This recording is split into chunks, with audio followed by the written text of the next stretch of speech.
Hey guys, this episode is brought to you by our lovely sponsor, Pawtion, an all-natural, single-protein dog food snack company. Go to pawtion.com.au, enter Muscle Talks 25 for 25% off your first order.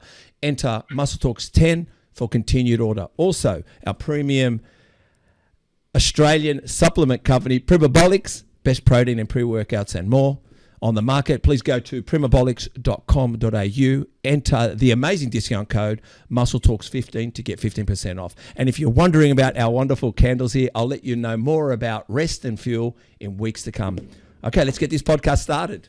That's why I'm doing both categories. Yep. I'm doing both classic and bodybuilding. Yep. I can pose for both, and that's all it is. The difference between the two is, for me at this point in stage, is just the difference in posing. But at one point in my life, I was actually massive on just staying natural, and I pushed my body to take like as many natural, I guess, supplements as I could. Like I was on all the testosterone boosters you could think of, and taking as much recovery shit as I could. But I got to a certain point through that first prep where I thought about it, and I was like, it's one of those things that you can't just you can't do it and half-ass it. You can't do it and sort of back out of it. It's like once you do it, you're all in. The whole time throughout my prep, I was like, okay, maybe I got it this time. Like, he's looking good. I can see my competition, and I'm like, okay, like I went against this guy last year and I beat him. Like, oh, I know this guy. I think my structure's a little bit better. Don't tell me he came out of the blue.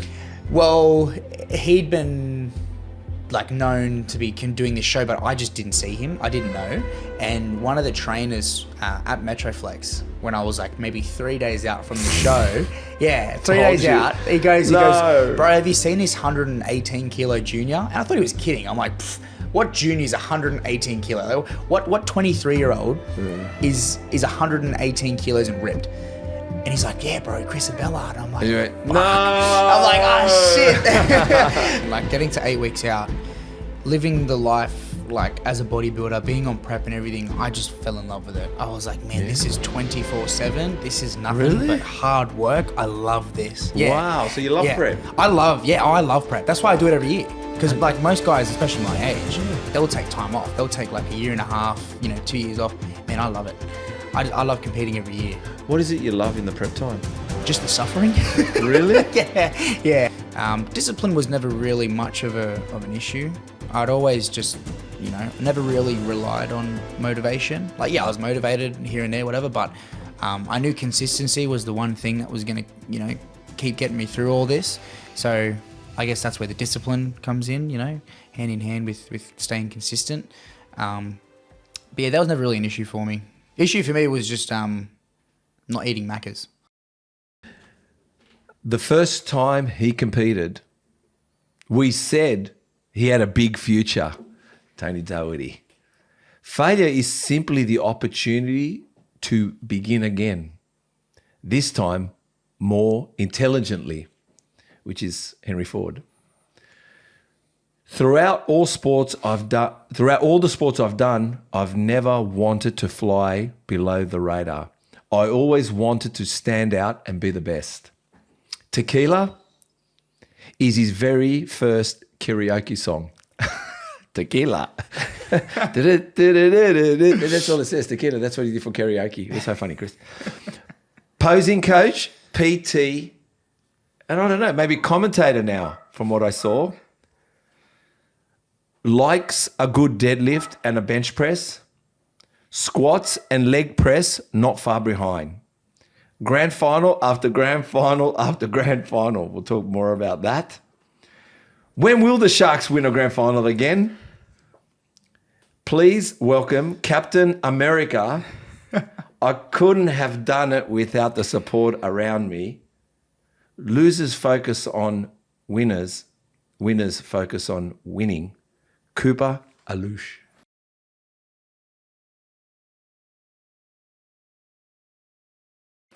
Thank you for having me. All right, bro. How are you? Did I break you down all right with this? Yeah, I love it. No one's ever said anything like that before, so yeah, it's a little breakdown. Yeah. So here we are. Let's just tell everyone you're 20, correct? And you just turned 20 in September. I did. Yep. Wow. I mean, look at you, man. You look amazing. You look amazing. So look, let's just go straight to it. Let's go with his quote, because I read it a few times and then I keep loving it every time I do. But losers focus on winners. Winners focus on winning. Where did you read this or hear of this, or did you come up with it yourself?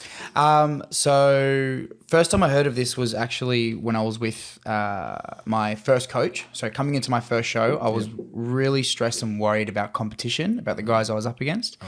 That's the story of that's my biggest fear. That's probably why I don't compete. But go ahead. Yeah. And I just remember my coach telling me, he said,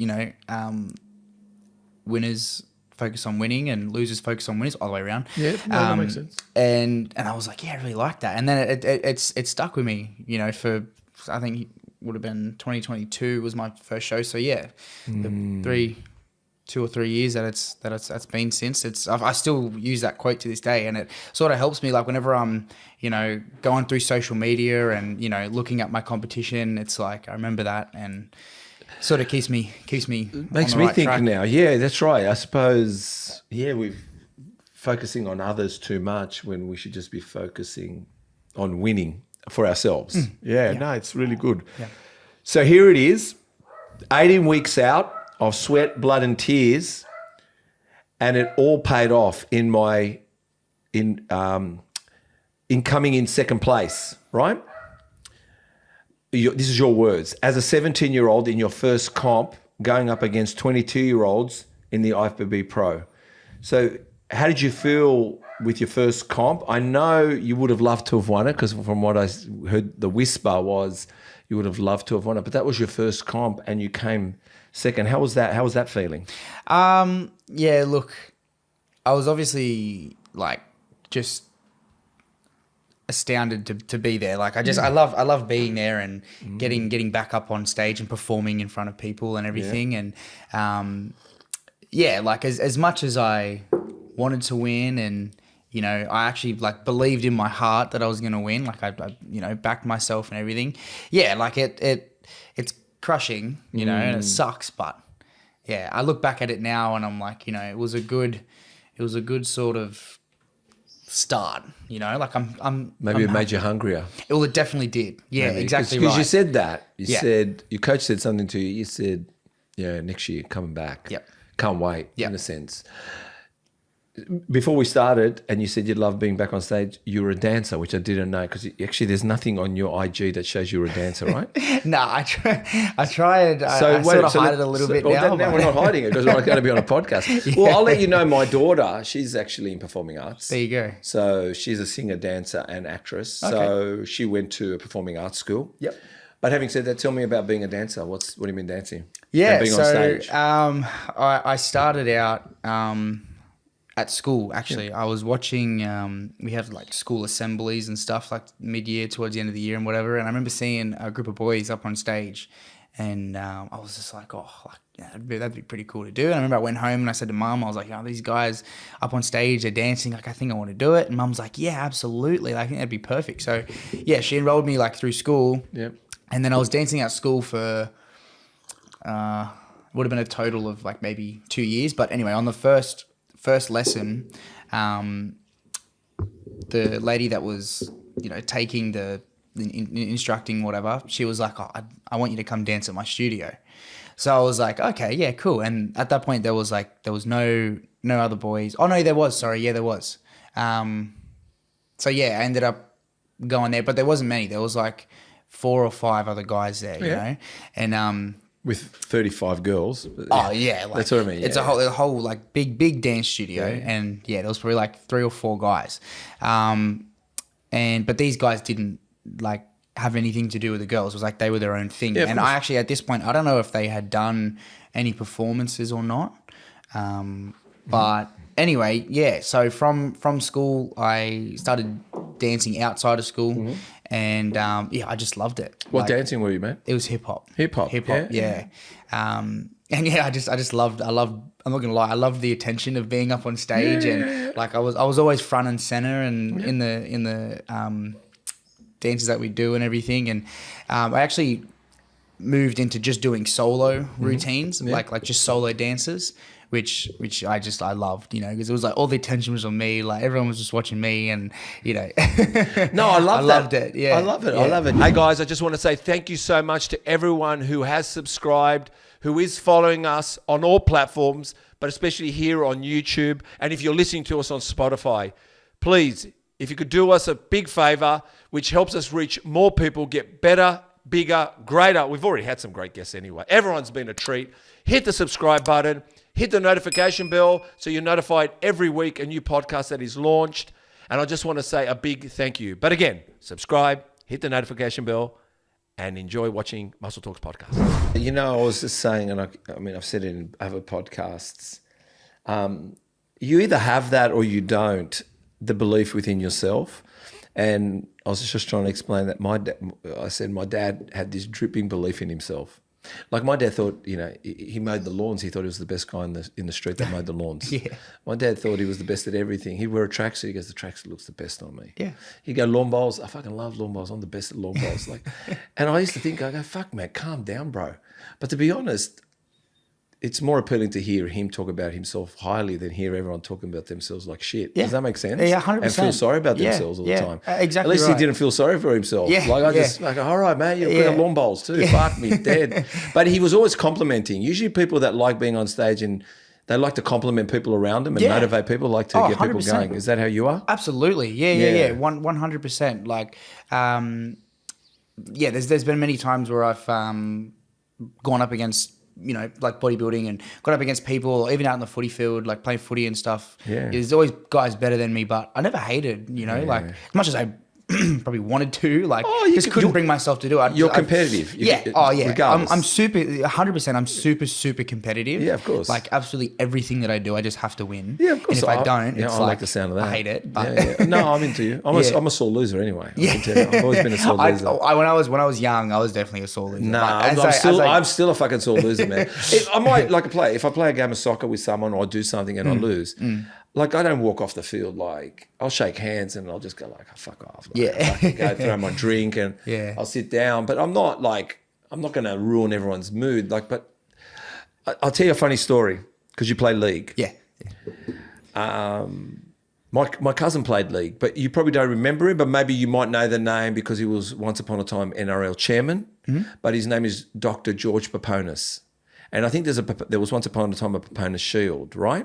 But he played for the Dogs. Yeah, the Doggies, right? But anyway, he was part of the NRL and he was the NRL chairman. And 1 year in State of Origin, New South Wales lost the series. And when he was on stage, honestly, he looked fucking miserable. Oh, really? And when he was shaking everyone's hands, he was just not happy. Yeah, right. And he's my doctor. So I went and saw him one time, my cousin too. And I said, George, man, he fucking looked upset on stage. He goes, oh, fucking the Blues lost, man, as if I was going to be happy. And I went, yeah fucking oath. You know, he's a sore loser too. He wasn't happy, man. And that's a doctor. Yeah. He wasn't happy that fucking the Blues lost. Yeah, it's just something that some people who have like, you know, even Joey Johns. When's Joey Johns been happy when we've lost the series? Exactly right. Yeah. You know. So but when I was young, I was real bad. Like I used to like fight my brother and shit. Like it was terrible. And my parents used to hammer me for it. You know. Get grounded and shit all the time. Oh my god, I love it. I had to grow out of that a little bit. But yeah, man, I'm all about like sportsmanship. Like I remember after the first game of the season, it would have been 2020. After COVID, we played against a team called Renowned, which is, I think, St. George team. Right.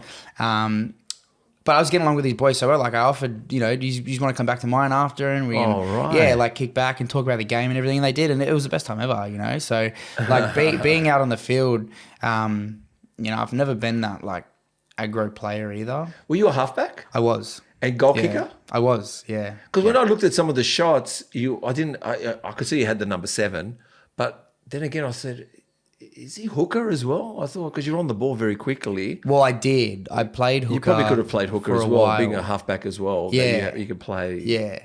I played hooker for maybe like 3 or 4 years. Well, I noticed you're probably got one of the shortest IG pages I've ever seen, Instagram pages. Like, there's not much there. Really? Like, I thought it was probably heaps. Like 130 posts. It's 130 posts. He does that seep. My God, it's others. I don't know when it finishes. Oh, right. I could okay. go back to 1999 and there wasn't even. But no, but what I see. Well, that's good then. Yours is quite short. But Yeah, no, okay, but enough. But Yeah, enough. yeah. But I saw, you played league, and you. Did you guys make a lot of grand finals? Yeah, we did. Yeah, that's why I said grand final after grand final after grand final. Yeah. So essentially, we had like the same sort of team for ages. Yeah. You know? And we had some really good coaches. Like I remember towards the end, we had 2 coaches that were both playing first grade. If you heard of Adam Dykes, he was a halfback for Cronulla for a few years. And Ben Zammit as well. I can't remember what position he played for. Oh, he played in what team he played for. But both very, very full of knowledge blokes that were, that their sons played in the same team. So we had a pretty good team. And yeah, we just kept coming back like every year and just wanted to play with each other, and it was mad. And yeah, I think we ended up making our first grand final in 2018, but we actually lost that one to Hurstville. Yeah, we got smashed. Yep. But I will say we beat them in the first round of finals. We got them pretty good. So yeah. But they got us in the grand final. That's one that matters most. I know. Just that's the one you don't want to lose. I know. Yeah, but it was weird because we all kind of expected it, and it was like it got to a point where we were getting flogged that hard, where we were standing behind the post. And one of the trainers, who runs the waters out, he's come up to us and he's like, all right, so we're obviously not winning from here on out. There's about 10 minutes to go in the game. Who can put on the biggest shot? Who can smash someone? Oh, no. I love it. Yeah. And obviously it wasn't going to be me. Like, defense was never my forte. I wasn't that good at defending, But ball running, that was my strong point. I could see that, yeah. But yeah, that was the first year we made a grand final. That was my first grand final. Oh, no, it wasn't. Hang on. Let me backtrack here. Yeah, backtrack. My first year playing footy, we made the grand final. Was that what year was that? Was that 2017? No, that would have been, how old was I was 10 years, 2014. 2014. 2014. I don't think you've got that documented too much. No, I didn't. I don't think I had Instagram then. No. But so 2014, we made the grand final. We played at Shark Park and we lost to Engadine Dragons. Okay. Yeah, and I hate Engadine. I can't stand Engadine, but that's all right. What high school did you go to? I went to Woolooware High. Oh, Woolooware? Woolooware, yeah. My son went to Endeavour. Oh, yeah. Yeah, nice. I always wanted to go to that school. Yeah. Just because of the sport program that they had. Yeah, they had a big one. Yeah. Do you think... I noticed that you met Jonathan Thurston as well. Yes. Yeah, you got to. Yeah. And you seem like, so far, you're an all or nothing kind of guy. Mm-hmm. So were you thinking before taking on the career of dancing, did you want to, and then bodybuilding obviously, did you want to make it in the NRL? Is that absolutely? Yeah, 100%. I got to a point. When was it? 26. It was probably the 2017 season that I played, and that was when I first had Adam Dykes as my coach. Yep. And that was when we had a real good side, and that was the year that we lost the grand final to Kingsgrove. Mm-hmm. But the following year, 2018 as well, was another really good year. And then 2019 was like probably my best year yet. Yeah. And it was sort of from that point onwards where I was like, okay, I can probably make something out of this. Like I got offered to come to the invitational only trials for the Harold Matts for St. George Dragons. Yep. And I went to those trials, and it was funny. As we were pulling in, I said to Mum and Dad, I was like, oh, cool. Like the Jersey Flag boys are already here already. Like shit, they're here pretty early. And then we go out there and I'm like, oh, fuck, I'm playing against these boys. Like, and these guys were just like, oh, right. Oh, yeah, they were huge. Yeah, and they were just like skillful and But like at this point, like I'd always played B grade. Right. I was always a B grade player. And then, to be like asked to trial for a representative team, which normally only A grade players get selected to come trial for. I was like, I rocked up and gave it a go, but I just stuffed it.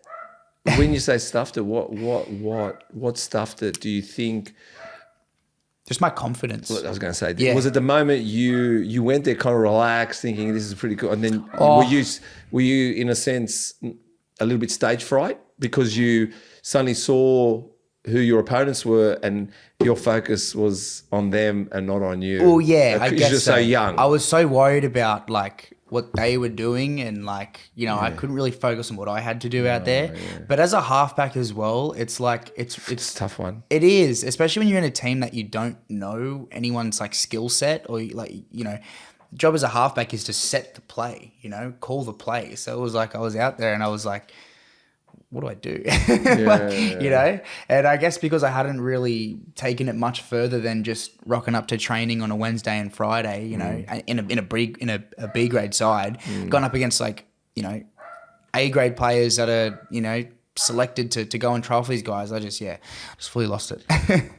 But it was from that point onward, I was like, I'm going to train my ass off. I'm going to prove everyone wrong. Like, you know, I didn't get selected, but they're going to want to select me one day. That's what did you see the difference when, if you looked at it and wondered, what was the difference between them and you, do you think? Besides, like, I'll leave it open to you, whatever you say, but what did you see the difference between you and them? I'd say experience, more than anything. Like those guys that are playing in those teams have been playing since like they could walk. Right. You know, like before that, I was a soccer player. I played soccer from like 5 years old to 9 years old. Yeah. And then hated playing soccer.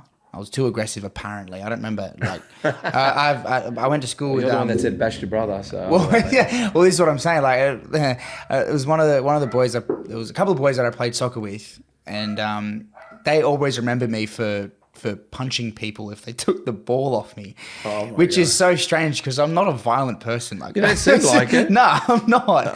So it's like if they say that, and I'm like, I don't see myself doing that. But anyways, yeah. So then my mum and dad put me into rugby league, and then that was the start of it. But yeah, I think the biggest thing that separated me from those guys was the experience, confidence, and the size as well. Yeah. Like at that age, like I'm not a very short. I'm not a very tall guy. I'm 5'5", 5'6" on a good day. And when you do Pilates. Yeah. Yeah. So it was like at that point I would have been like 5'1", 5'2", and like 45, 48 kilos. Yeah. You know what I mean? Yeah, so I was tiny. But I was, you know, I was evasive. Like I was light on my feet, you know, I could get around and understood the game, you know, a little bit to be able to play make and whatever. And and I guess just going out there, it was literally just like, it was just a bashing fucking game. It was like everyone's just taking hit ups. Really? Yeah. There was no like ball playing, nothing. And it was like, well, this isn't what I came here for. You know? Yeah. Like, so I just sort of felt out of place a little bit too. Just lost all confidence and everything. But I knew from that point onwards, like, you know, I remember seeing these guys. I remember looking at them and thinking, shit, like, man, their arms are huge, like their legs are huge. And I guess was that a start of bodybuilding, maybe? Well, yeah, sort of. I'm just asking because you're pointing at body parts. Yeah. And they do have big arms and big legs, but especially was there a lot of Islanders too? Yeah, no, majority. Yeah, and they're it the seems guys. like it's settled down now, but at one stage it was just if a big Islander got off a plane, the NRL wrapped him up. Oh yeah, 100%. It still is a little bit like that. But man, those guys have so much skill. They do. Like they're unbelievable. Yeah. You know, and like they just like, I swear they're born like 100 kilos. You know, like they're unreal. And they're holding a rugby league ball. Yeah. No, they're insane. And that's like they grow up. You know, that's their be all and end all growing up. You know, for most of them. Like I went to Fiji last year, and man, they love rugby league. They love it. Yeah. Do you think that's what it was? Do you think that they got into your head, and that's what, like, in other words, you got overwhelmed where they just saw it as another day to go and do the job. Yeah. And I think and I think for me too, because I played soccer and I never thought I was good because I didn't lock into the job. If I locked in, I think I could do something, but it was just I didn't lock in. And usually people that lock into the sport are relentless. They don't even see the competitors. Yeah. They see nothing. Exactly right. They just rock up and they throw you on the field and you don't even know you're doing rep football. Yeah, they focus on winning. They focus on doing their job. They go like it could be the biggest stage because everything's their biggest stage. Yeah. If they've told you on the field, they're like, I'm on the field. So give them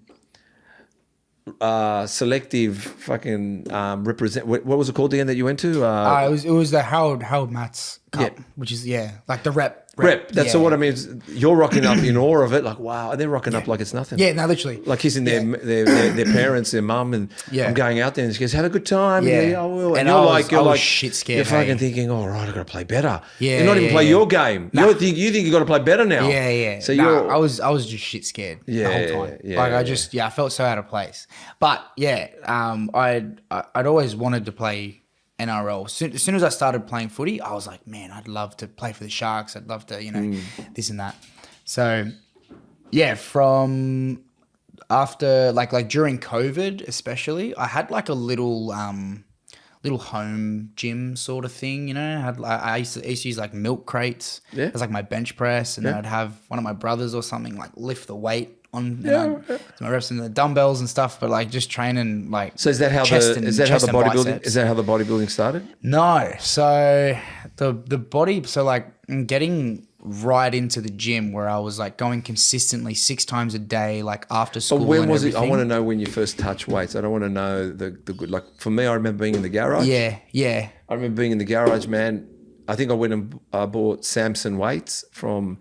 That was a manufacturer out at Silverwater somewhere. Yeah, right. And I bought some dumbbells, and it used to be a screw-on thing. Oh, and it was the metal dumbbells. Yes, that's what I was using too. And then me and my mates would be in the garage. I think we did 3,000 fucking arm curls. I don't know. That's how it works. No so you bench. do a little bit of chest, no biceps, bench, no shoulder press, no squat bar. It was all just pretty much just bicep training. Yeah, that's it. And that's sort of what I was doing. But getting into the gym, it would have been when was it? It was right after the first lockdown, I think. Or right before, I can't remember. Anyways, thing that got me into the gym, I got my heart broken. First girlfriend ever cheated on me. Yeah, and I remember. Well, let's talk about that for a second. Yeah. So heartbreak, huh? Yeah. That's shit. Yeah. How old were you? I was 15. Yeah. You'll never forget her, but you'll thank her. Absolutely. You won't forget her, I see but you'll thank her. Yeah. I see it as like you did me a favor. That's like I think I probably would have ended up finding the gym, eventually, but at that point in time, it was just perfect. It was like heartbroken. Okay, what do I do? I was bedrotten for a little bit, and then I was like, nah, fuck this. Like, I got to do something, and I was like, what am I good at? I was trying to find strengths. I was trying to find things that'll keep me occupied and, work to my strengths. And I was like, I'm really good at, like being active and all that. So I used to go to the football field for like 5 hours a day and just kick goals. And then, so you did kicks, And then used to just train in the gym. I used to just train my ass off. And then, pretty much just fell in love with the gym. Like I saw so much, I guess newbie gains, we like to call it in the gym. Newbie gains, but then lockdown hit, the second lockdown hit, and I was spewing. I was like, shit, what am I going to do?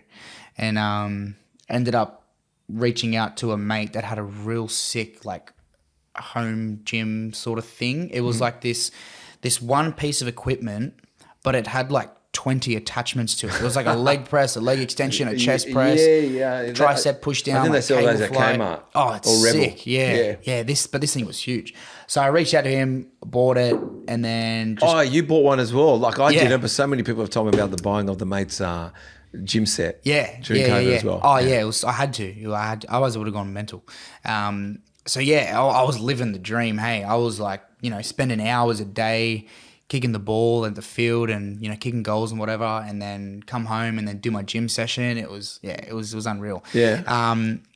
But then I sort of just channeled everything into just training. Yep. And then I started educating myself on nutrition because I was watching stuff and I was like, okay, like a lot of this talk about food seems kind of important. Like I just thought you just train and that was it. Don't worry you about know, it. like, Of you know. course. Then I was like, oh, okay, like nutrition actually does play a big role. So then, you know, I started educating myself on nutrition and, you know, figured out I should be eating multiple times a day and very high protein and all that. And then started buying supplements like pre-workouts and creatine and protein powder and all that. And then, yeah, it was like after the 2019 season, we came back. I think I remember there was July 18th. Yeah. That was the first game that we played. July 18th, 2020 was the first game back. And man, it was friggin' hard to be out there on the field running. I was so much heavier. That's what I mean. I would have been you like had 12, honest to God, like 12 kilos difference. Wow. Yeah. Did they notice you when you came back? Did they go like, what the fuck happened to you? Yeah. Like I was filling out all the jerseys now and it was mad. It was sick. Yeah. But yeah. So then it was kind of like, you know, I still had the dream of you know, making NRL and everything. And then I had this real sick routine that I do. So as I said, I went to Woolooware High, and people that know that across from Woolooware High is Fitness First. Yeah. And then just up the road is De La Salle, which is the club that I played footy for. So I'd go to school, and then when I'd finish school, I'd go straight to the gym. And then from the gym, I'd go down to De La, and then I'd kick goals. Then I'd do my footy training, and then I'd stay back and kick goals. And I, honest to God, I probably did that every single day, except for, obviously, you know, game days and whatever, for like a year and a half. Wow. Yeah.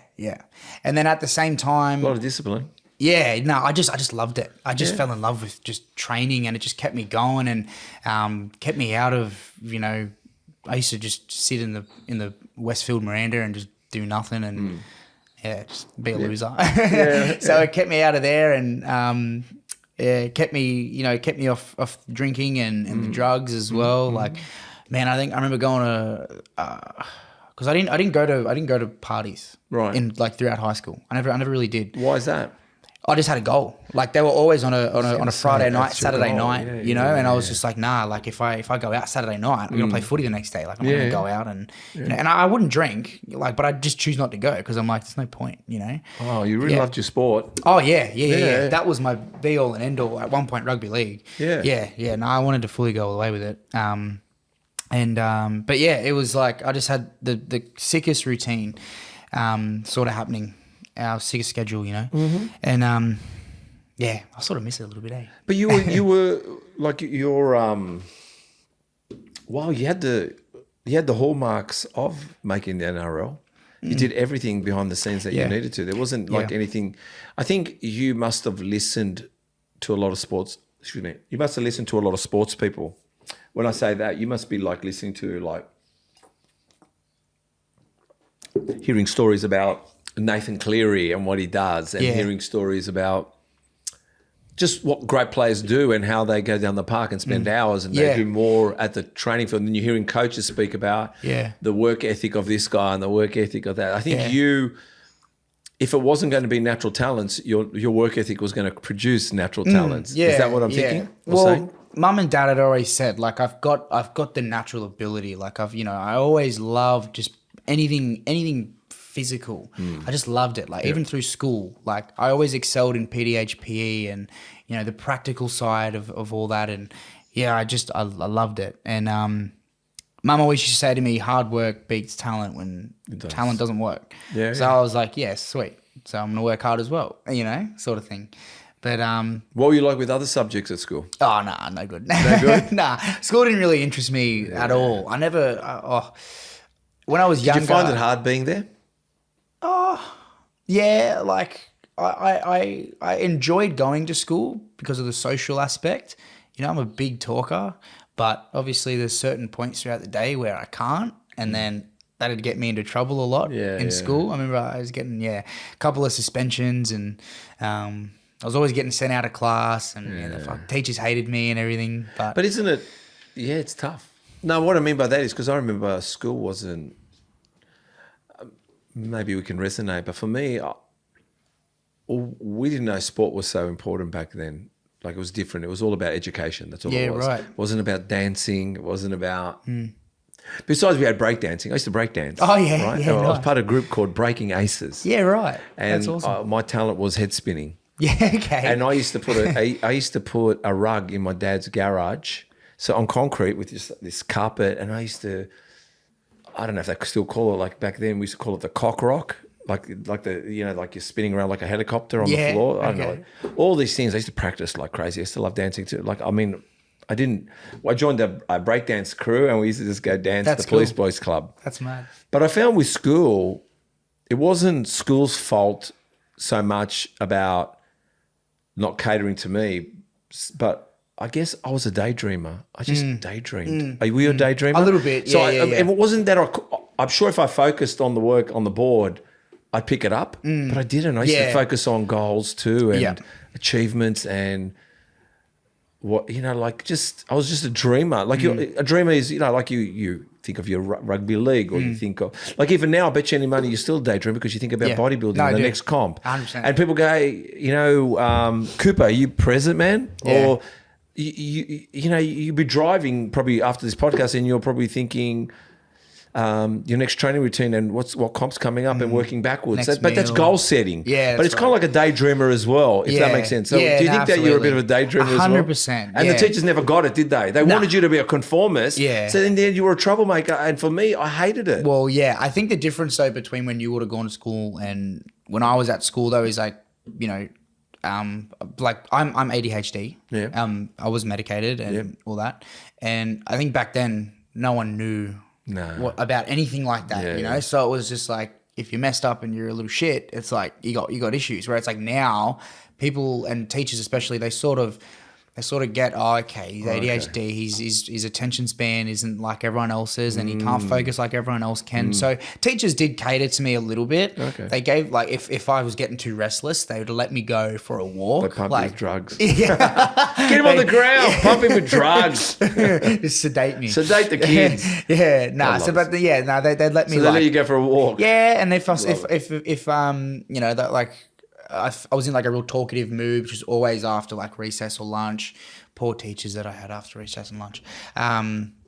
They'd let me, you know, if I felt like I was, if they could see that I was, you know, way too restless and, you know, wanting to distract other people, because that was my issue. I would distract other people, you know, because I just wanted to talk. I was very social. So they'd be like, all right, just put some music in, listen to your music and that type of thing. You know, you go, chill on your phone. Cool, yeah, man. yeah. What about now? You still got the ADHD, whatever it's called? Oh yeah, I'd say I'd still got it, but I actually feel like it sort of helps me now in a way, because there's two sides to ADHD. You get like the distracted, you know, airy, like what you're saying, daydream, but you also get really hyper focused. Oh, okay. So you can be really hyper focused on stuff. So like during school, PDH, I was always hyper focused because it was always about, like, you know, body in motion. We were talking about nutrition at some point, and yeah, I actually loved it. And I actually did really well in PDH. And at one point, I was actually really good at maths, which was weird, in year 8. But that was when I was medicated, so I think sort of makes sense. Yeah. Well, but I was really good. I was actually good at maths. I was only good at school for 2 years. Yeah. Year 9 and 10, I killed it. Oh, really? I'll tell you. Yeah, I'll right. tell you, They're normally the years that you just mess up the most. Nah, 9 and 10 was the best. And I wanted to, because I'll share it with you because it can be so funny. So I remember I said to myself, fuck, I need to focus, man. I need to stop hanging around with my fucking loser friends, right? I just need to stop acting. I shouldn't call them loser friends, but it was just, everything was like, oh, we're going to fail, we're going to this. And I didn't want to think of that. So I went under the radar, and when they'd say, oh, let's go and fuck this exam up, I'd pretend I was part of it, but in my head I go, no, I'm not fucking this exam up. So I'd study and everything. But I said to myself, I know what, and I still use this practice today. I just said, you know, and I said to myself, I'm going to sit at the front of the class. So every class, I'm going to sit at the front. Hey, I'm Jamie from Pawtion.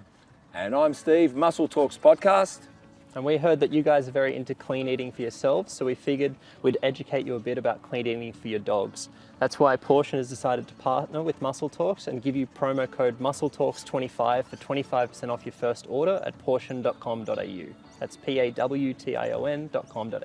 And if you continue ordering through Pawtion, please use Muscle Talks 10, and that gets you, with continued orders, 10% off. We're quite excited to be part of Pawtion. I've got a few dogs running around us just as I talk now. So please support not only good eating for ourselves, but I'm sure you want to promote good eating for your loved one, your pet, your dog. So go to Pawtion.com.au and use, for your first order, Muscle Talks 25 to get 25% off your first order, and then continued orders, Muscle Talks 10. The difference between you choosing to sit up the front and me was I was forced to sit up the front. Teachers would be like, you're sitting here under my nose. I'm like, oh, okay. But I'll tell you something funny, because you're young, all right? And Chris as well, but you're young, right? I have a rule. So I've never shared this story with anyone, but one time, my nephew, now I think he's 30, my nephew now.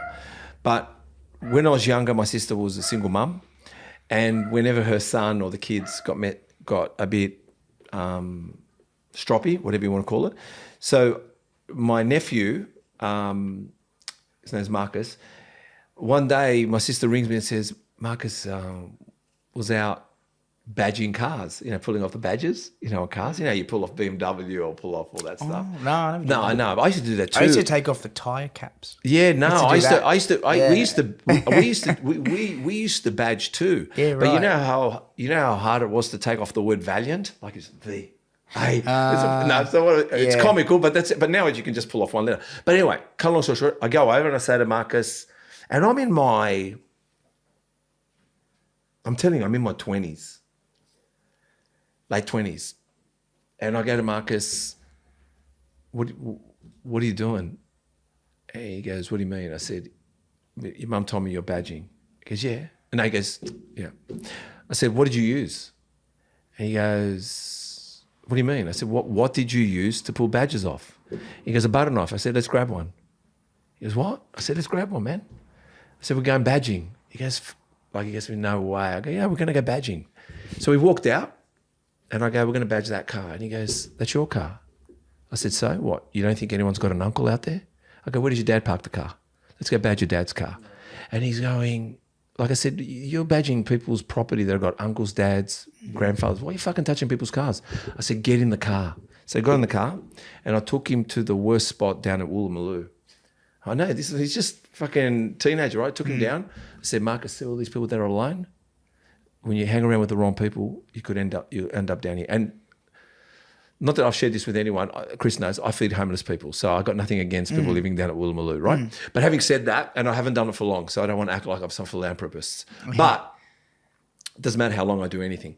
But having said that, then I took him to like Rose Bay, Double Bay. Yeah, right. And I said, if you don't pull yourself in, if you pull yourself in and work hard, you can be around these greener pastures. Yeah. So, but this was the kick. This was the kicker. I said, so this is your punishment. I said to him, this is your punishment.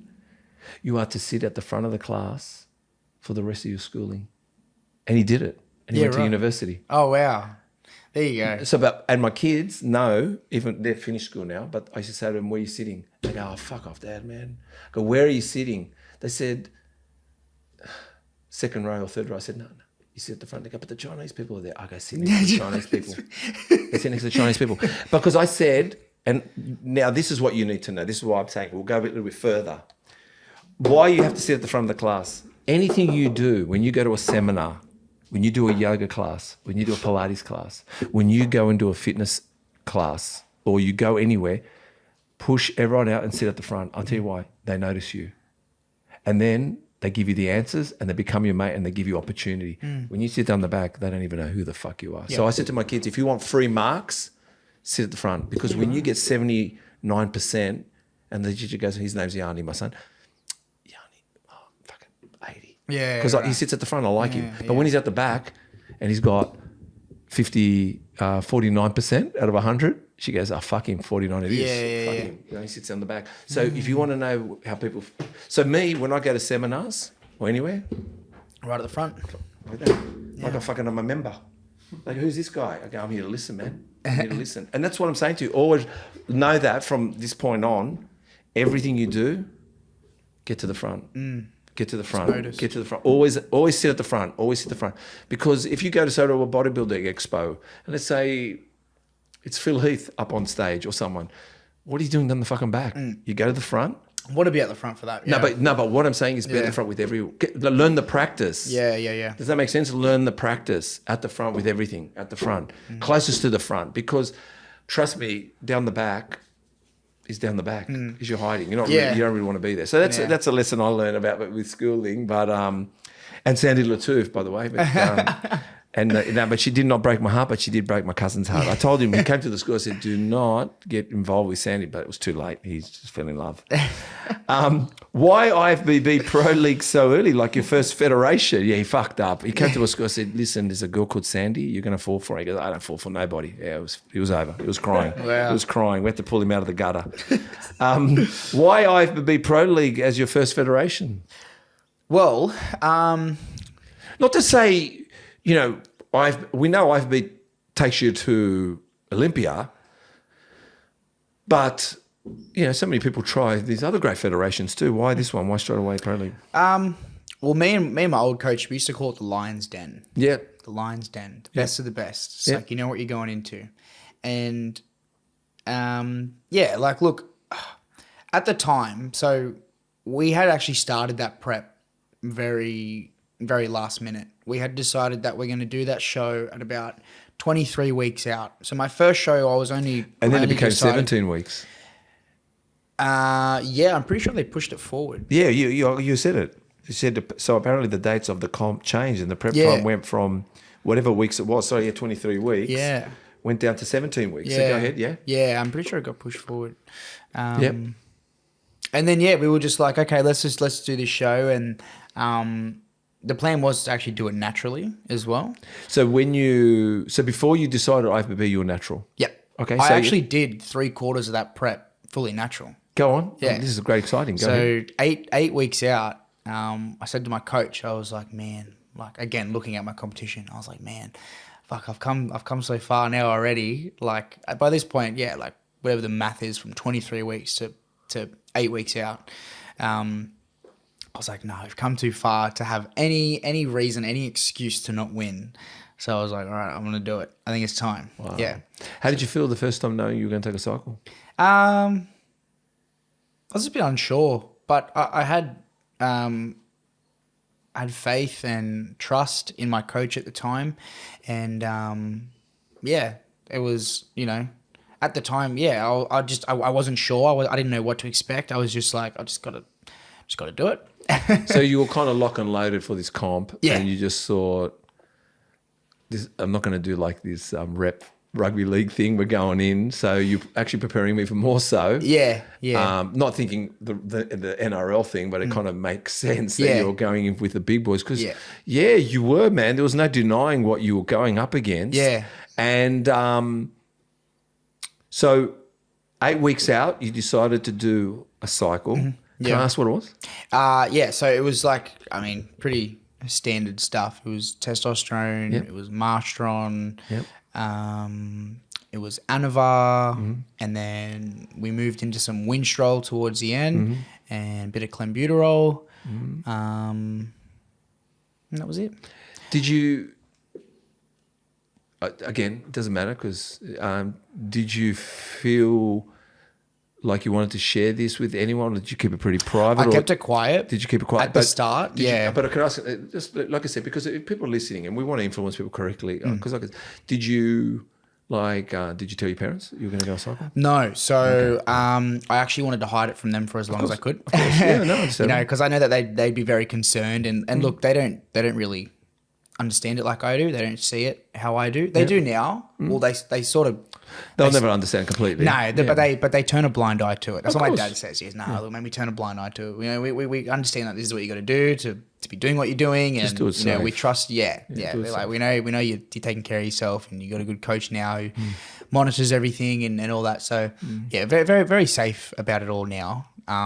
Back then, probably not so much. I wasn't really educated much on it, and my coach at the time, sort of the same. He was an up and coming coach too. Like him and I, we got on really, really well. And he knew. Look, he did well to get you to second place. Yeah, and absolutely. At the same time, it was pushed forward, and at the same time, you decided to go on a cycle, which was, you really didn't have anything working backwards. You were kind of doing things going forward. Yeah, that's right. So, and kind of by that point, like getting to 8 weeks out, living the life, like as a bodybuilder, being on prep and everything, I just fell in love with it. I was like, man, this is 24/7. This is nothing but hard work. I love this. Yeah. Wow. So you love prep? I love prep. That's why I do it every year. Because like most guys, especially my age, they'll take time off. They'll take like a year and a half, 2 years off. Man, I love it. I love competing every year. What is it you love in the prep time? Just the suffering. Really? Yeah. But do you like it because you get to see the transformation? That as well. Yeah, like and the suffering. Yeah, like I just love the suffering. I know it sounds a bit strange, but it's like I'm just wondering if this will hook them up in the podcast when Chris posts you up. I love suffering. Yeah, it's I know it sounds funny, it sounds strange, but no, it's good. You push yourself to certain limits, and you get in a certain mindset, and you learn so much about yourself. And like going through preps, like I've learned so much in like life. What am I looking for? Like life lessons, that sort of thing. A lot of discipline. Yeah. Oh yeah. Discipline was never really much of an issue. I'd always just I never really relied on motivation. Like I was motivated here and there, whatever. But I knew consistency was the one thing that was gonna keep getting me through all this. So I guess that's where the discipline comes in, hand in hand with staying consistent. But yeah, that was never really an issue for me. The issue for me was just not eating Maccas. Oh yeah, you love your Maccas? I love Maccas. Yeah, what's your burger? What's your meal? Well, okay, when I have Maccas, I go all out, but it's very rare now. What do you have with Maccas, man? I have a large Big Mac meal. Yeah. I have a chicken and cheese. Yeah. A McChicken, and I'll get some nuggets and some sauce. 3 burgers? Yeah. That's a bodybuilder's meal. Before I used to eat like a whole family box, but now it's like I shouldn't be doing that.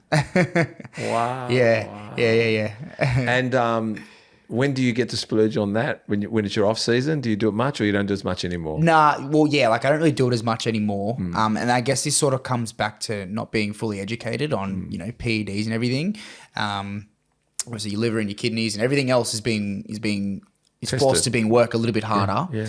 So when you're adding in shit foods, like your body has to break it down, So yeah, clean foods is very important. Absolutely. That's why I was bringing up even in your ADHD. Did clean foods help your ADHD as well? I think it did. That's because, what I'm trying to say. Because you're giving. I used to get very hypo on sugar when I was younger as well. Yeah. So yeah, I guess that sort of helped calm me down when I'm on prep, especially. Yeah. But like at that point too, like I'm depleted, of calories and carbs and everything. So I'm like pretty like, not as energetic as I normally would be. Yeah, of course. Yeah. So yeah, because all right, so 8 weeks, you decide to go on a cycle. But I know what you're saying when you're uneducated. I did it uneducated. I never did it with a coach. Yeah. I did. Fuck, that's even worse. I fucking imploded, man. Yeah, because right. I did it for whatever it was, 12 weeks, 10 weeks, 8 weeks, whatever it was. And then I went off and then a second one. And I thought, maybe if I go a little bit more. Go more. And then it doesn't work like that. I lost my appetite. Yeah. I got sick. What was it? What was it that you were on? I can't remember, man. I have to look it up on my phone. I apologize. I can't. I mean, it was like it's normally all the oral. No, steroids. I was injecting, man. You were injecting. No, man. Even the guy I went to, he was hilarious. He goes, Steve, what do you want to do it for? Because I knew he was big. He was whatever he was. Yeah. And it was hilarious, man. Yeah, he gets me. I had different syringes for different compounds because of the oil base. Yeah. Was it Superdrol? What do you mean? Was it Superdrol that you were taking that fucked your stomach up? No. That doesn't sound familiar. No. I've got a condition. No, I've got a condition that's called colitis, and what it does, I don't even know how it pops up, but it's like a little bit of like you get an infection, but I get it inside my bowels. Okay. So it's like I get a rash inside me, like and it just can. It enhance that. It could have. It could have just been coincidental. I'm just saying. So it's called colitis. So in other words, what happens is I become like constipated. Sometimes I bleed inside, but it's like tiny, man. But it's so tiny that it becomes a big thing, if that makes sense. So absolutely. Yeah, right. No, but it was testosterone. It was the stuff that you mentioned, like basic stuff. All the basic stuff, and because I'll share it with you because people want to listen to this podcast and it'd be fun. Yeah. No, I went to his place and he'd go like, you know, I'd buy the vials, and then he go when he said I was going to start, he goes, when do you want to start? I said, we'll start now. He goes, all right. So in my ass, yeah. He goes, how are you going to inject yourself? I've never injected myself, right? Yeah. Because how are you going to do it? I said, just give me the stuff. He gave me something. Yeah, I was there. Shoulder, ass, this shoulder. I'm a very, very attentive student. Yeah. And then I'll tell you how funny it was. He even showed me how I can get all the syringes for free and all the vials for free, everything. Like, well, mate, it was a journey of 8 weeks rest and another 8 weeks of, and when you say locked in, I was so fucking locked in, man, that I used to ride my push bike to the gym so I can get cardio. That's what I used to do. So I used to ride my push bike to the gym and I was fucking on fire. Yeah. Destroyed the women. I was on fire, right? And I was fucking locked in meals. Everything was on. Everything was on. Everything was checkpoint. Yep. But I was seeing, I'll show you some video. I'll show you some, I was veins everywhere, ripped. And I'm 90 kilos now. Look at me, 90. I was 90 kilos ripped. Yeah, right. Like full of muscle. ripped. Yeah. You know what I mean? Like, you know, middle of the night going and peeing, fucking sweating, you know, all that shit. You know, all that stuff. Yeah.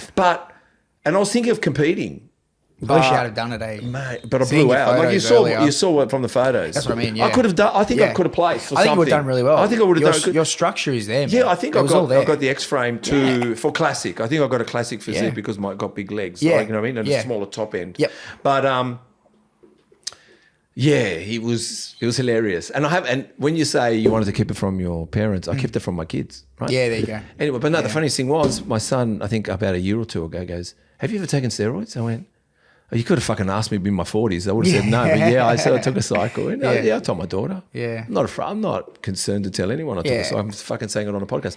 Yeah. Because I think it's what I realised by going on a cycle as well, and you know yourself, mate, it makes you work harder. You eat better. Yeah, and it sort of motivates you to stay on track. grow, and you don't grow on the couch. You still have to go smash the gym up. Yeah, So everyone thinks that you absolutely. take the juice and you just go sit back on the couch. And No way. No, I want to say it doesn't work like that. I wish it did. Yeah, so do I. Everyone, that's what they all think. They think that you inject it and you go. Yeah, But actually, you always got to work harder. But then you realise, fucking, I'm putting high octane. I'm going to train even better. So you actually push the pedal harder. So all right, so let's go back to you with the and enough about my steroids and Sandy Latouf again. Let's go with Sandy Latouf. smashing up the chicks too. I'm going to shut down this podcast, Chris. But it does make you horny, let me tell you. But that's another story. But that's a story of my life. But anyway, saying that, so 7 weeks out or 8 weeks out, you thought you'd do a cycle. How did you feel when you first started? Tell me the truth. You thought you were Superman. I thought I was king shit. Fucking yeah. And at this point, I was still in high school as well. So I was like walking around. You changed your walking style and your attitude, even though no one saw difference. You just thought everyone saw the difference. Well, actually, like it was pretty cool because by that point, I was fully locked in on the comp. But I think because I actually dropped out of school to be a bodybuilder. That's all right. Yeah. I'll let you know both my kids dropped out of school. Yeah. There you go. And so there was only like maybe 5 or 6 weeks where I was actually on prep, still in school. And man, they were the best weeks like of my whole life in school. Wow. Like the teachers were so supportive. It was and before that they had all hated me because I was a little shit through school. I gave some of these teachers the hardest time. Like, I've made teachers cry and shit. I used to lock them out of the classrooms. I was bad. You are a smiling assassin. I was bad. Yeah, you're a smiling assassin. Yeah. So, it was like they could just see like the hard work that I was putting in and they just respected it almost. Like that's what it looked like. So, I've always worked with like, having alarms on my phone to eat. So during class, I'd have one of my alarms go off and I'd say, oh, miss or sir, can I just go heat up my meal? Yep, no problem. Is it just you and Lee Priest that's done this? It's like it's you and Lee Priest. I think so. Well, him and I had a conversation not too long ago and I was trying to, it was after my first show that I competed. I said to him, I was like, so what are your records like in terms of age with like, you know, national titles and overalls and everything? And he got me. I think he said he won his first overall, state overall at 15 years old. At 15. That's right. Bro. That's what I mean. At 15, Crazy. That's right. Yeah. No, you can't beat Lee Priest. Yeah. And then he said he won his first national title at 17. And I was like, damn, he just beat And me. he was still natural. No, he was. I mean, I'm just telling you. I don't know. It's natural genetics. Yeah. That guy's a genetic freak. Yeah, this could be bullshit. So like, I don't know if this is true or not, but someone said like, obviously because of the height, he was prescribed growth hormone at a young age, Maybe. and then his mum was a bodybuilder, so she was like, yeah, No, we had him on the take GH, podcast. go to- No. We didn't talk about that. Yeah. But in all fairness, what I do know is he got his mum into bodybuilding. Oh, not wow. him. Yeah, no. Oh, shit. There you his go. grandfather got him into bodybuilding. Wow, no way. So he's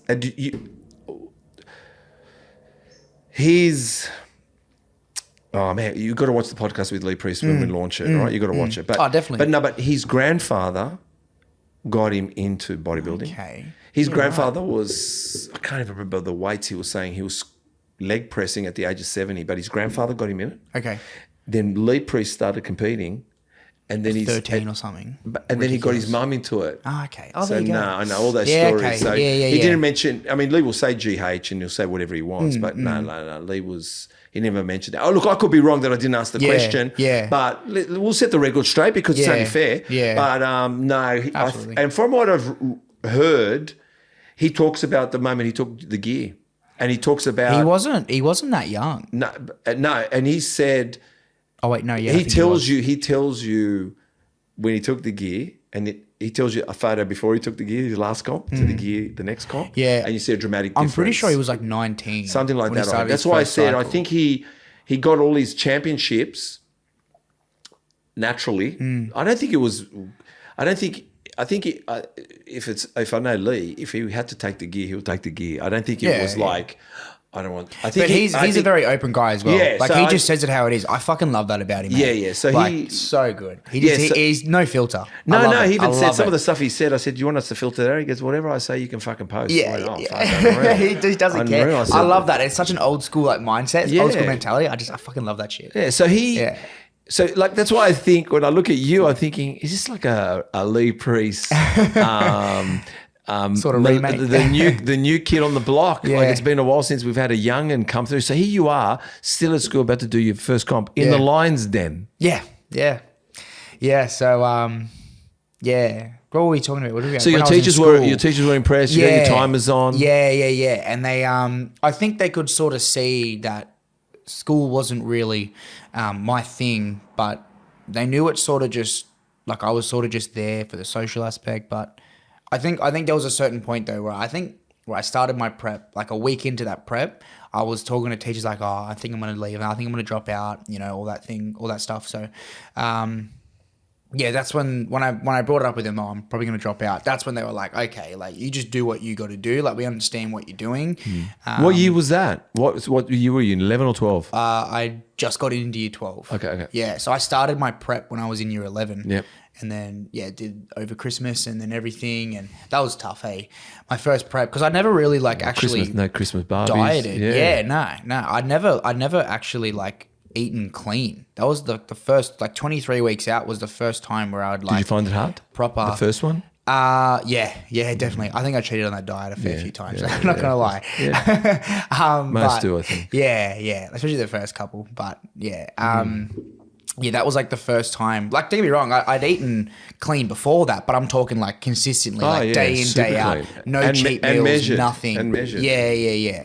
So, it was definitely tough, especially being. I think I was 17. What were you weighing? Pretty sure I was about 68 when I first started the prep, and I'd been trying to break past 70 kilos. 70 kilos was my goal for so friggin' long. I could not get past 68 kilos. It was insane. And then I'm pretty sure we started prepping at 68, And we tried to grow into the show a little bit, Yep. but obviously, like, especially being natural as well, it's almost impossible. It is impossible to build muscle and lose weight, especially as a natural. But yeah, like, we did our best to sort of, you know, maintain a low body fat percentage and grow into the show. But as soon as I did my first cycle, I put on like 5 kilos. of lean mass. Yeah, it was insane. Like, my first cycle, I blew up hard. I responded so freaking well to anabolics. I did. Especially with it being like, you know, a bunch of different compounds. I wouldn't recommend that, by the way. That's terrible. Don't That was do a lot of compounds, yeah. Yeah, especially at that age. Yeah. But at that point too, like, I knew this is what I'm going to be doing. Like, I'm going to do this. Like, fuck footy. I'm doing this. Yep. You have to work way harder for this. And it's like a lot of it falls back on genetics too. Genetics plays a massive role. Yep. So I had a lot of people around me at that point in time tell me, like, that I was built for this sport. I was born, like, people told me that, you know, and I was kind of like, I didn't really know what that meant. Yeah, of course. You know, and I was like, yeah, whatever. And then, I could sort of see how important it was. Yep. Like, structurally, you know, like, 'cause it's not all about building muscle. You have to have the right proportion of muscle, the correct symmetry. Like, it all plays a role. Yeah, 100%. And I wasn't aware of that, so I was just like, yeah, I'm pretty sure anyone could do this shit. And it's like, nah, like, you know, there's only a fair few people that will actually make it, you know. Yeah. And I wanted to do that. I wanted to make it, so I was like, okay, I'm all in. Dropped out of school, started a cycle. Like, yeah, started a cycle, dropped out of school. Yeah. So I just put everything into it. But yeah, no, it was so cool. Like. So, all right. So you've, like I said, first they were all impressed at school, putting on size. Your family's probably looking at you going, what the fuck is happening? Yeah. Well, they actually found out through my doctor. So because I was 17, I wanted to get a blood test done. And did your doctor ask why? yeah. Okay. And I said to him, I was like, you can keep this between you and I, yeah? And he's like, oh, unless you're harming yourself or harming others, then it'll stay between you and I. And I'm thinking, okay, sweet. I'm taking steroids. And then he's like, oh, okay. And it gives me the referral to go get a blood test. But then right after that, he ended up calling my parents because I'm not an adult. Yes, of course. And it's considered self-harm taking steroids. Yeah. So they look, it makes sense. Yeah. So they called and let him know. And they actually kept it from me that they knew for so long. I actually had that. So they allowed you to go into the comp. Oh, yeah. That's what I'm saying. They didn't mention it. No, they didn't mention it for like over a year. So they let you be. Yeah. Wow. It was crazy. Yeah, crazy. But the way that I found out that they knew was because I was prepping for my second show, for the WA show, and I was complaining about money and I was stressed and I was overwhelmed. And my mum was like, maybe you should stop taking steroids. And I'm like, what are you talking about? And she's like, we know you're taking steroids, this and that. I'm like, I'm not. And I was just denying it. And then my dad was like, mate, your doctor called us. And I'm like, oh, shit. And I'm like, okay, fair enough. And then, like, obviously, being my parents, they were super concerned. They were like, mate, like, you understand. And they would have just been like researching about it and just seeing everything listed under the sun that's terrible. Yeah. Like, But then I sort of explained, like, how I go about it, like my guidance with my coaches and everything. Like I've done IVF. I've gone and done sperm freezing. Oh, have you? Yeah. Okay. Yeah, I did that. Is that part of it? Do what I'm getting at is, does that concern you? And is that something that bodybuilders talk about, that when, like, does your coach recommend you to do that? Was that your own recommendation? It was just my own thing. Okay. Yeah. Like, I know obviously from taking synthetic hormones, like your natural hormones will shut off. And sometimes, if you're on it for long enough and blasting and whatever else, it can be a struggle for them to come back. And then that can lead to infertility. So I remember, like after my first show and right before I started prepping for my second show, I was like, I'm going to come off completely. I'm going to do a PCT. I'm going to go get a fertility check. And then I'm going to go get, if I'm fertile, I'm going to go get a frozen. So that's what I did.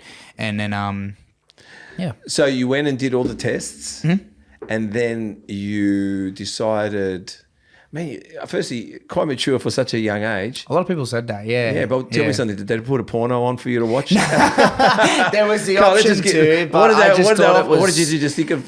You thought of Sandy. I thought of Sandy. Oh, we all think of Sandy.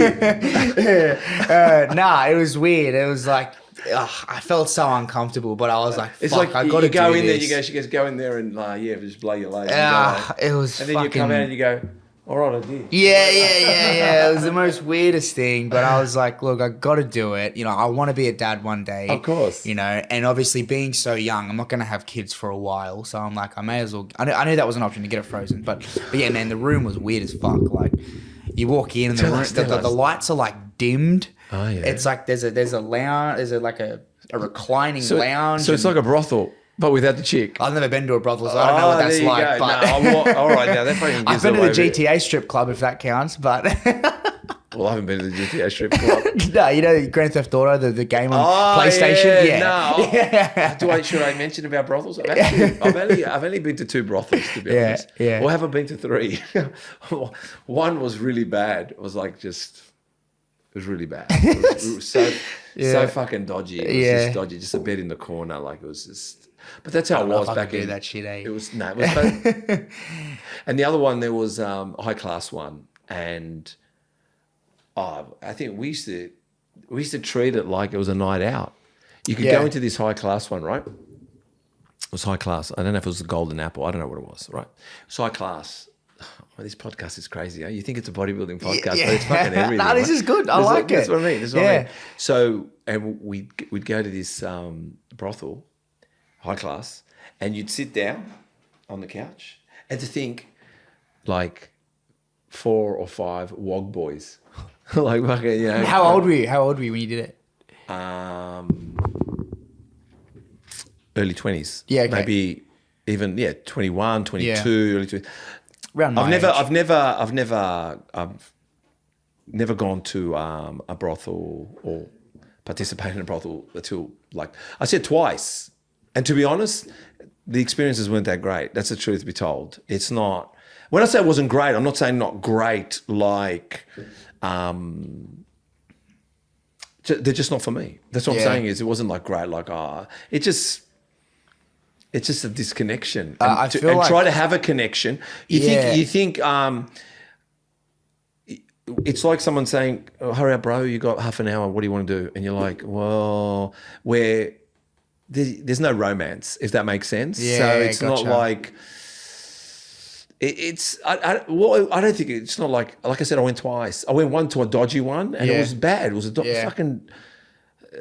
It was cheap and nasty and a fucking bed in the corner and a fucking shitty room that wasn't even painted, right? Yeah. And then there was, honestly, it was on top of shops as well, like in fucking, I don't know what it was.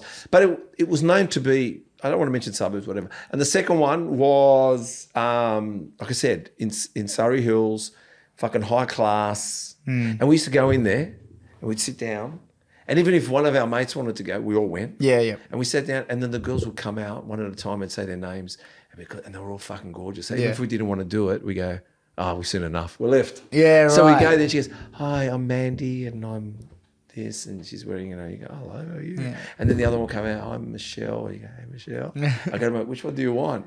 And then, we used to shout at each other. So sometimes you go, come on, man, we'll put it in for you. You go, bro, go. But yeah, so I guess it's not, then you don't know what a brothel looks like. But anyway, so you sat on a couch, they dimmed the lights. Yeah, and it was podcast. just one day everyone's going to find out about me, man. No, it was just I wasn't comfortable. No, I didn't sit on that lounge. I didn't trust it. ADHD, that's why. Yeah. Well, I am fairly OCD, but I just yeah, but they had like a TV there, and I just didn't want to touch anything, to be honest. I was like, I don't know who the fuck's been in here. Like, I don't know what is going on. So I just... Get in, get out, huh? Just get in, get out. Yeah, did what I had to do and see you later. All right, so you've frozen your sperm, which is wonderful, and you're 8 weeks out, so you turn up to the comp. That's awesome. You thought about Sandy, and then you know me. You're going to talk about every time we're at Metroflex. It's going to be our running joke. It's going to be a running joke. We'll talk about Sandy all the time. Oh, Sandy. And then so you turn up to the comp. Was it what you expected when you got there? How did you feel, or was it like the rep side again? I didn't really know what to expect, to be honest. But how did you feel when you went there and you saw all the other big boys around you? Or because remember you said you were overwhelmed when you went the rep. Yeah. How did you feel with this one? I sort of look. My coach was very big on sort of like stage presence. Okay. And making sure that everything that is going to be there on the day, like we're ready for it. Like in terms of like, you know, just how the shows run. Right. Yeah. So we had a game plan, but it never really goes to plan all the time, sort of thing. But yeah, I think the biggest thing was just trying to stay calm, get my carbs in, you know, like, because look, when it comes to bodybuilding, all the hard work's done. Yeah, of course. You know, like you get to the day, and like now especially, I'm on cloud 9. Like all these other bodybuilders, like they got the tracksuits, like the hoodies on, and they're just like asleep in the corner, like chilling. Man, I'm up, I'm fucking talking to people, like I'm socializing, and it's funny. My coach Stan, he said to me, he goes, mate, I think I'm more nervous than you are on the day. He's like, yeah, because he sees me and I'm just like, he's telling me to sit down. He's like, relax, sit down, like chill out. Yeah. You know, I'm just up talking. But yeah, now the first time I was, because I didn't really know what to expect, that had me nervous, you know, and it was like, you know, going out on stage and putting on a performance is that was my thing at one point. That's all I knew how to do. So I think it was just like the nerves of like going out there and just not really knowing what to expect. And then obviously the placing as well, like I wanted to win. So I was like, fuck, I got to go do everything I can out there to win and everything. So yeah. Did you do open? I did a novice class, which was open. Yeah, but then I've seen you in classic trunks as well. Have you done classic? That was the following year. So my first year, I just did bodybuilding. Yeah, okay. So, so you came second? Came second in the juniors. So let's talk about it. So you went next year. Go ahead. Yeah. Yes. So the following year. Redemption time? Well, yeah. But we had a sort of a warm-up show, and that was in Perth. That was in WA. What are you talking about? You got an overall? Yeah. That's a fucking big warm-up. Yeah. He goes for a warm-up show. He comes first in his class. Then he goes and does the overall and wins the whole fucking Western Australia overall. So that's a big warm-up, bro. Yeah, so it was a fun show. It was good. I loved the scenery over there, and I loved the people in WA. Like everyone was so supportive. I've actually got a YouTube channel as well. So if you're interested to check out, like, what is your YouTube what it was channel? like? Oh, it's my name, Cooper Allouche. Yeah, you search it up and it'll show you all my videos. But I've actually filmed. I think I filmed every single. No, there's 2 that I haven't filmed. But pretty much every comp that I've done has been filmed. So it starts like 24 hours out. And we film like the day before the show, you know, leading up and what I do, what I eat. And then it shows like the day of the show. So it's pretty cool. So if you want to check that out, check it out. It'll show you what WA is like. So, all right, so you go there for a warm-up show, which basically elevates you to there's nothing else left to do. So it was a warm-up for Classic. Yep. So I obviously hadn't done Classic before. And Matt Orchard, I look up to him a lot as a Classic competitor.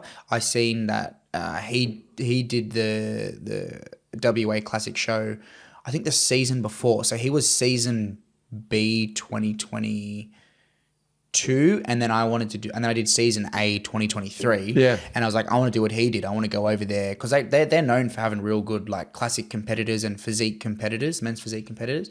So yeah, we'll go over there, see how we go. Yeah. And then we get some feedback because we had New South Wales 3 weeks later. Oh yeah, yeah. Okay. And that was the show that I wanted to turn up for. Like that was what we were peaking for, sort of thing. And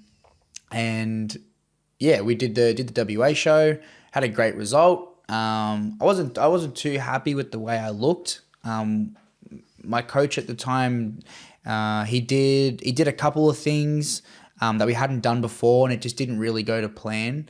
All right. Yeah, so not his fault. But what doesn't go to plan? What didn't go to plan? You're flat. You were what? I put on about 5 kilos of water weight in about 18 hours. Ooh. Yeah. Yeah, so... Fuck, yeah, water weight. Yeah. Yeah, it was pretty shit. But, look, I mean, worked, still paid off, still you know, one thing which was cool. I did not expect that at all, by the way. I was going over there thinking, all right, I'm just gonna do the weight class, like see what it feels like to be up there posing, you know, get some feedback as a classic competitor, and then take it over into Sydney. But yeah, nah. And then actually after that show, had a chat with my coach at the time, and I said, look, man, I don't think you and I are working out as a team anymore. You know, I might, you know, just do my own thing. And then that was when I found, well, actually, funny story, I used to work as a barista. So I used to make coffee. I know you got the coffee thing happening, you know, which is cool.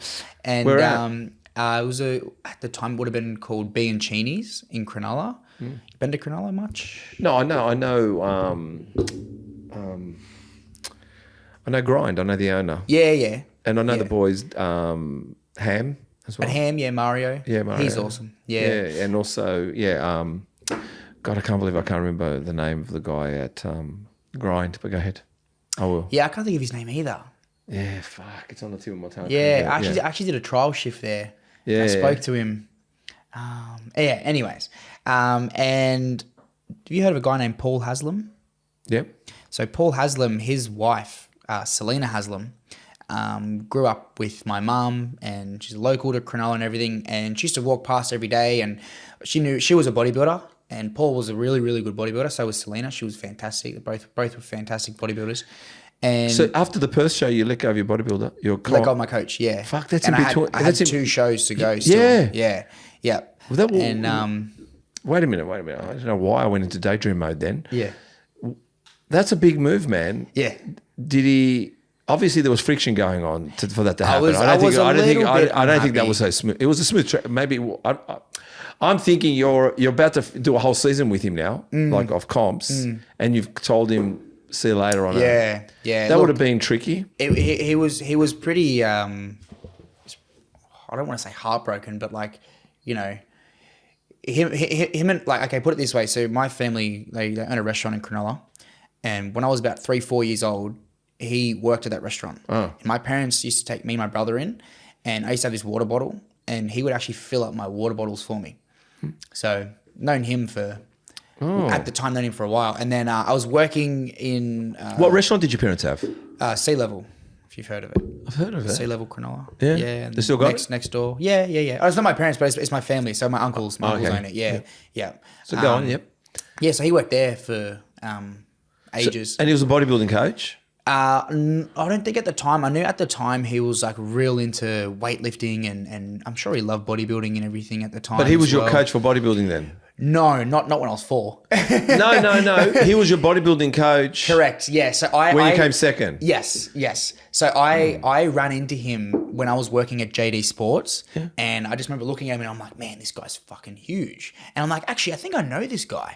So I walked up to him and I said, oh, you know, you're so and so, like, you know, you coach one of my mates, and I know another guy you coach. He's like, yeah, cool, man. And he's like, oh, look, I got to go, but message me on Instagram. And I'm like, yeah, sweet. So I messaged him on Instagram, and then he got back to me later that night. And the first thing he said was, bro, you're not related to the Allouches that own Sea Level, do you? And I'm like, yeah, they're my uncles. He goes, bro, I used to fill up your water bottle when you were like 4 years old. I'm like, what the hell? So, yeah. And then he actually introduced me to Metroflex too. Oh, okay. He was working out at Metroflex and sort of managing the gym at the time, and he introduced me to that.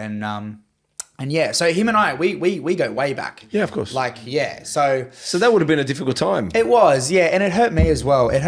Because, you know, not only was I... But that was your decision. It was, yeah. I knew that if I wanted to progress in bodybuilding, that I needed someone with a little bit more experience, because I was his first ever guy that he'd ever prepped as well. So, you know, bodybuilding, when it comes to prepping and all that sort of thing, experience does play a big role in terms of coaching. Connections too. Yeah, that as well. Yeah. So when you let him go, fair enough. I mean, who was your coach after that? It's Paul Haslam. But you were on your own when you let him go. Is that right? Or you went straight to Paul? Or did you have Paul lined up? I was. So when you said, look, it's not working. Yeah. Who did you have? I had no one for a little bit. So there was probably like a good week where I didn't have anyone. Okay, so then you went. And then Paul Selena came into the cafe one day. She's like, "How is everything? How's prep?" Didn't Paul Haslam have a gym? Was it upon a time? I don't know. I know he's got a home gym. I know him and Selena, they do a fair bit of PTing out of the home gym that they got. But I'm pretty sure last time I heard he works at City Gym, Paul Haslam. Yeah, but I think he had a gym once. He may have. In Carlton. Yeah. Where I think they had it. I think Paul Haslam, was before it was hardcore. It was called something else. I think. Hot Bods? Something like that, man. They had something. But anyway, Paul Haslam took over. Yeah. So I was talking to Selena, and she was like, "Oh my god, that's terrible. Let me get in touch with Paul. Paul will help you out." I'm like, "Yeah, fucking oath." Like this guy was helping Lee Priest, when Lee was first into the gym. Wow. So, yeah. So I was like, "Shit, yeah." So, Yeah. and yeah, like I didn't have to pay for him, nothing. He just fully helped me out. Wow. Yeah, fantastic. And then we had the Sydney show. So Sydney show came around and I was like, okay, redemption time. Like this is where I can finally win this junior bodybuilding title. And Paul Haslam was there with you? He wasn't there at the show, but he was coaching me. Yeah. Yeah. And did you feel the difference straight away in physique? there was definitely like a different look. Yeah. I was definitely a lot tighter, like a lot leaner. I was so much fuller. Like the package that I had at the Sydney show was so much different to the Perth show. There you go. Yeah. And yeah, I actually came second again the following year in the juniors. And oh my God, coming second twice back to back, I was fucking fuming. Yeah. But if anyone watched that show, like you'd see why I lost. I was against Chris Abella, which is, he is like, he's unreal. He's a fucking phenomenal bodybuilder. Yeah. He's like, I'm calling it. He's gonna be the next Ronnie Coleman. This guy. Wow. Yeah. This he's unreal. Do you know who Mike Pearson is? Yep. So him and Mike Pearson, they battled it out. Season C just gone. Was that who was battling out and then battling him. him out up in Brisbane again? Yeah. Mike got him the second time at Nationals. But to see Chris like take out someone like Mike Pearson, and Mike Pearson, he's a big name in the industry. I know. He's been around for years. Yeah, you know Mike. Yeah. So to see someone, they do Barbell Bros podcast. Yeah. With Paul Sidis. He's been on my podcast. I saw that. Yeah. He's a legend actually. I met him he's at a great guy too. Nabba show. Yeah. He's a really good guy. Yeah. So he nudged you. He beat me, and he won by a long shot too. Like he like first show he won absolutely everything. He won the heavyweights. I don't think he won the overall that year, but he came close. But yeah, Chris Abella beat me, and I was like, shit. And it was funny too because the whole time throughout my prep, I was like, okay, maybe I got it this time. Like, he's looking good. I can see my competition. And I'm like, okay, like, I went against this guy last year and I beat him. Like, I know this guy. I think my structure's a little bit better. Don't tell me he came out of the blue. Well, he'd been, like, known to be doing this show, but I just didn't see him. I didn't know.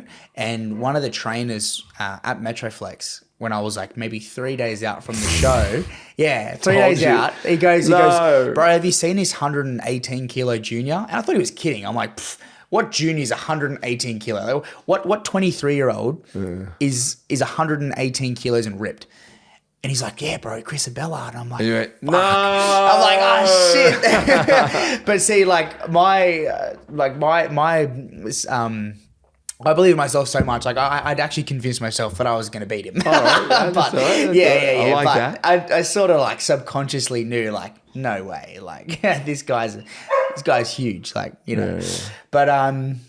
But yeah, and Chris is a legend as well. Like him and I, we message each other sometimes, and yeah, he's going to be something great. Wow, massive future ahead for him. Nice, unreal. So yeah, that was the second time competing at the Sydney show. Came second, and like, man, I would have come dead last in everything else. I just wanted to win that one category because it was like that's the first goal that I had set myself. So in other words, even Western Australia didn't satisfy you. Nah, not at all. No. Yeah. Like, don't get me wrong. You appreciate it. I know. I'm not Absolutely. saying no. We're playing. We're just talking about what your eye of the tiger was. Yeah, that's right. Yeah. So the Sydney Juniors was the goal. We peaked for that show, and yeah. So what happened after that? Yeah. Well, okay. After that, I had nationals, and that was probably by far, like, in terms of that same show, achievements. you went up to. Well, Chris didn't come, thank God. That's what it is. Yeah. So then you're off to Brisbane. So off to Brisbane. Yep. Yep. And I did have one guy though. Oh no, I can't remember his name. He came. He won the Melbourne show. He won the Melbourne State show as a junior. Right. I can't remember his name. Legend of a bloke. Yeah. Anyways, yeah. So I was looking at him and I was like, "Fuck!" I'm like, maybe this guy could beat me as well, but ended up pulling off the Junior Mr. Australia title, which was probably by far one of my best. It was a pretty that show was very stacked. Yeah, it was. Yeah, and it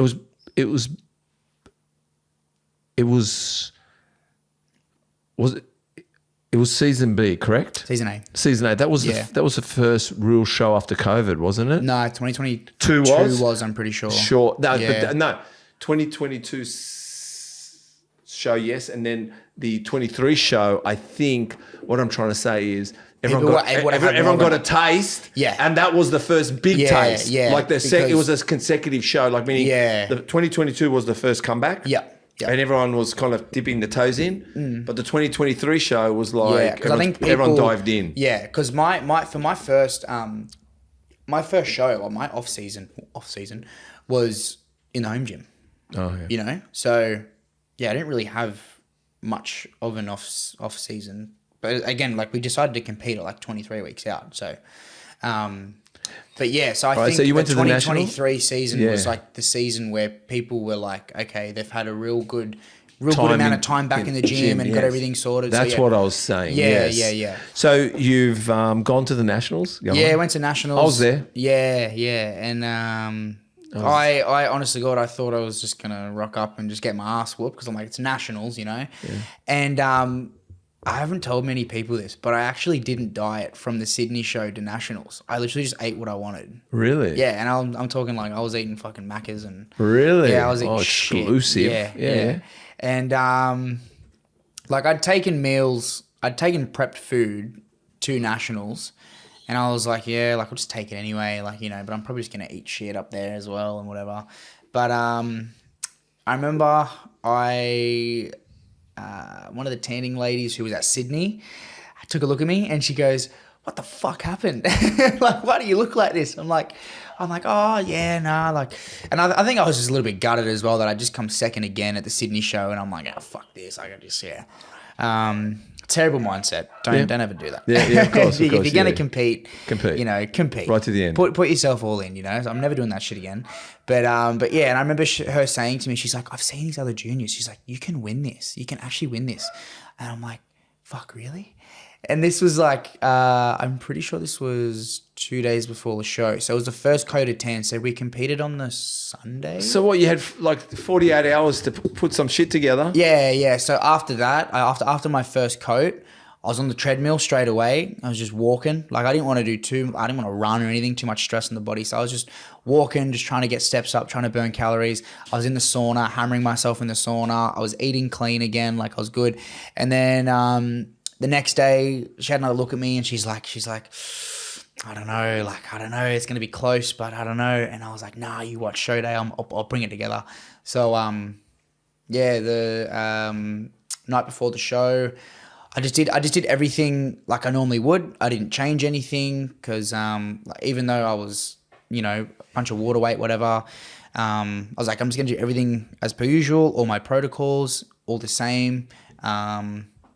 And then I woke up the morning of the show and I just had all these deep lines in my quads again. And I'm like, what the fuck? I'm like, how did I pull this off? Oh. Like it was crazy. So yeah, then the day of the show, I was ready to go. And then I had some confidence because I remember the tanning ladies, like the tanning ladies see bodybuilders in their most vulnerable stages. Yeah. Like, you know, half the time they're flat or whatever. And so yeah, for her to say to me like, you know, you have a shot at this. I'm like, okay, I'm fucking gonna pull my head in here. So yeah, I did like it would have been less than like 48 hours to just pull myself back on track. And I pulled it off. So when you won that, how'd you feel? When I won that, I was so freaking happy. I saw it. Yeah. You got a good montage going on because you got Tony Tadoti telling who came third and then he goes, and something about second place or whatever, and then you go into the whole story, and then you get announced, and it was quite overwhelming for you. Yeah, I know, absolutely. Especially like on a national stage, like unreal. I just like I said, I thought I was gonna walk in there and just get my ass handed to me by all these guys, and to come away with a junior national title, and then I did the under 80s as well, and then managed to win that too. I know. I couldn't believe it. So then I was in the overall on a national stage at a pro qualifying show, And you were next to Mike Allouche. and I was He was next to Mike Allouche. Yeah. Because I saw it, I go, fucking look at this young guy. He's next to these big monster trucks. And him and we actually competed together in Perth too. So I met him in Perth, and I was having a chat with him at weigh-ins, and he was telling me all about, his approach to this season, and, how he, I said to him, I was like, oh, are you peaking for this show or this and that? And he goes, nah, man, like, why peak for a show, get a certain look and maintain it. I think that's what he said. Yeah. It was a while ago. Yeah. But I just remember like when he was talking, I was just like, wow, like for whatever reason, I was just so like zoned in on what he was saying. He just gives off that energy, I got a lot of respect for Mike. He's a top bloke. Yeah, I mean, he looked the part. Yeah, definitely. Yeah. So it was really cool. He competed recently, didn't he? Isn't he overseas competing? He did. I think he competed yesterday. I didn't even know that. I think it was Romania. Yeah, something like that. I think. Or Prague. Or something like that. Romania. I think he's doing 2 shows. I don't know. Well, he's competing in the same lineup as Sebum. Do you know that? No way. Yeah. The one in Prague? Yeah, I think it's the Prague. Because Sebum, he said he wanted to finish his career the way he started. He started in bodybuilding, so he wants to finish in bodybuilding. So he's going to do, an open show. What happens if he wins it? If he wins it, it'll be the most... That means he gets a pro card, do you know that? Full open.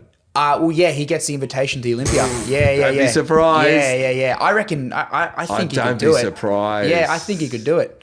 If he wins it, and he's got the invitation, then he's got 12 months or 11 months, 10 months, to fucking pack on with Hani. That's if he does it though. But I think getting the invitation to Olympia, to turn that down is sort of not. It's looked down upon. No, but that's what I'm saying. I reckon he's just he's doing it to finish off and say he's harassed. Yeah. But if he wins it, I mean, because look, he'll do one Olympia. I hope so. Open. It'd be he'll do so one. He'll cool. do one. No, he'll do one. To see and even if he that- doesn't win it, it doesn't matter. He did one. That's with right. the big guns. Yeah. So what I'm getting is I will put money down. That's what's going to happen. Yeah, I hope so. What do you reckon, so Chris? cool. You reckon that will happen? Yeah. But no, it was really cool to be up on stage with Mike in the overall, and like to be in the overall, like at a pro qualifying show, like it was unbelievable. I've Great seen experience. You, like I said, I've seen you with Reggie Rampage. Yeah. Fuck, he's a hard training boy. Yeah. But everybody, it wasn't light. It was stacked that show. Yeah. It was pretty full on. Full on. Yeah. It's amazing you held your head together and all that. Yeah. So, it was good, man. And I was actually standing right next to Mike when they announced that he won his pro card. So it was so cool, like to be up there, and to have a pro card being announced while I'm on that stage in that lineup for me was, definitely one of my second most favorite experiences being up on stage. Yeah, that year Monica Jedris got wellness pro card. Yeah, Monica. she's WA, I think. She's WA. Yeah, she's awesome. There was a few people, and that's when Emad Wardu got classic physique. Yes, yeah. Yeah, he's unreal, man. His muscle bellies are just insane. And I think I don't know, I apologise, but I think he's started a cycle now. You know who's natural? When he won that? Yeah. No. Far out, No, he bro. was. Are you serious? I know, he's blowing your fucking mind. He was on my podcast. No way. That's incredible. I didn't believe, you know what, I was there with the bodybuilder and we were leaving and I said, how about that Emad guy? He goes, yeah, he's natural. I said, I go, fuck off. I go, you're a bodybuilder and you're gullible? Yeah. He's fucking on the gear. Yeah. He goes, no, he's not, he's natural. I went, and then I spoke to his coach. And he goes, no, Emad is natural. And I went, incredible. And then we had Emad on the podcast. Yeah. Natural. And quote me, I don't know. And I'm sure Emad, he just went and did a pro comp in New Zealand. And apparently he writes in his thing, only been only been on the gear for 7 months. Imagine if I was on it longer. Or so he says something like that. So, but he was natural. Incredible. That was natural, man. Wow. You don't believe it, eh? No, I believe it. No, but it's like, natural. It's just like to think about it. It's like, fuck, man, getting your pro card in IFBB as a natural. Yeah. And like that classic lineup was fucking stacked. Yes. Like, that's what I said to you. Yeah. But he did. He got it was natural. Wow. I got blown away, and he was on the podcast. And he's also a man of faith, very strong faith. Yeah, cool. And he spoke about it. He likes Chris Brown. He thinks he dances like Chris Brown. Yeah. He likes to dance. He's a brickie as well. Okay. Yeah. So he just spoke about. But I just said being natural. He didn't even take vitamins. He said nothing. He goes, I don't even take vitamins.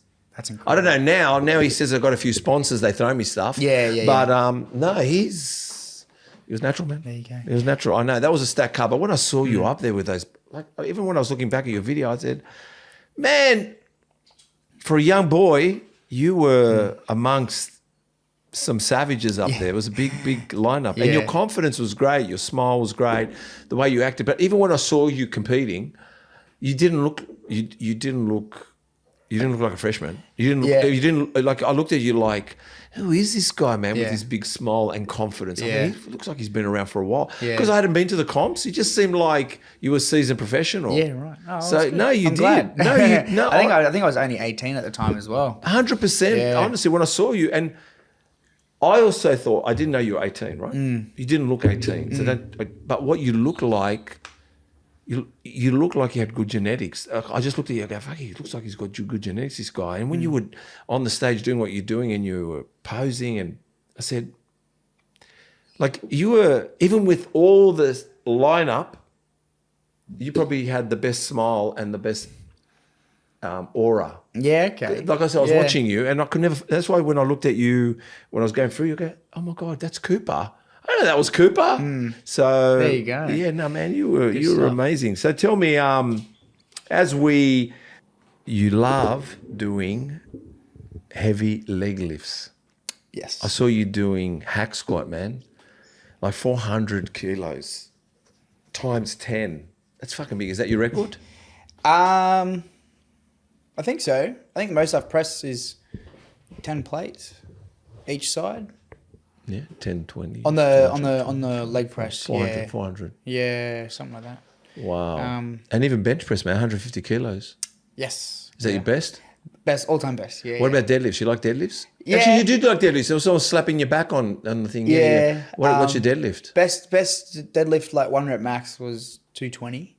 Fuck. Yeah. But I don't really do it, like, venture into 1 rep maxes anymore. Like when I was younger, I used to be real fussed about how much weight I could lift and the powerlifting side of all of it and everything. But yeah, a bit different now. Now I just focus on my hypertrophy training and just building my physique rather than strength. Do you utilize that also in deadlifts?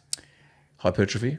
No, not as much anymore. I want to get back into it, but what does deadlifts do? When I see people doing deadlifts, what does it give them in bodybuilding, if you don't mind me asking? Oh, well, it's a real good testosterone smash, compound all body. It's just a mad compound lift. Yeah. Like it involves everything? It involves everything, like especially glutes, hamstrings, lower back. But it essentially a deadlift will work the entire body. Deadlift is a real taxing movement. Yeah. And I guess that's why I don't really utilize it anymore, because it is so friggin' taxing for me. At least, but yeah, for me, deadlifts really brought up my hamstrings and my lower back. Yeah. So so then you went and competed this year? I did. 2024? Yep. Season A? Yep. Tell us about that comp now. So you did what you did. You came second. No, you won Western Australia. First, wait. You came second. Then you won Western Australia overall. Then you came second in New South Wales, and then you won overall. So wow, what a graph! Yeah. And now, what was it, who trained you for 2024, and what was the idea, and how did you go? Tell us the story, because you share good stories. So go for it. So after Paul, I had been looking into Stan Tourette from Bodybuilding. and I just really liked. He's a big boy. Yeah. Big boy in opens. I've seen him. Yeah, and I think the biggest thing for me was just his knowledge. Oh, just he's very smart. In everything. He's a wizard, man. He's a wizard. He's unbelievable. Yeah, Really? like any question or anything that I have to ask him, he's got an answer for it, and it's such a detailed response as well. Like most coaches, you ask them a question and it's like they give you a response and it's not half-assed, but I think it's just a lack of knowledge sort of thing sometimes, they understand the basics of whatever the question might be. But Stan, he's like, you ask him something and he'll give you a fucking essay in return. Like unreal. But I first came across Stan in my first show.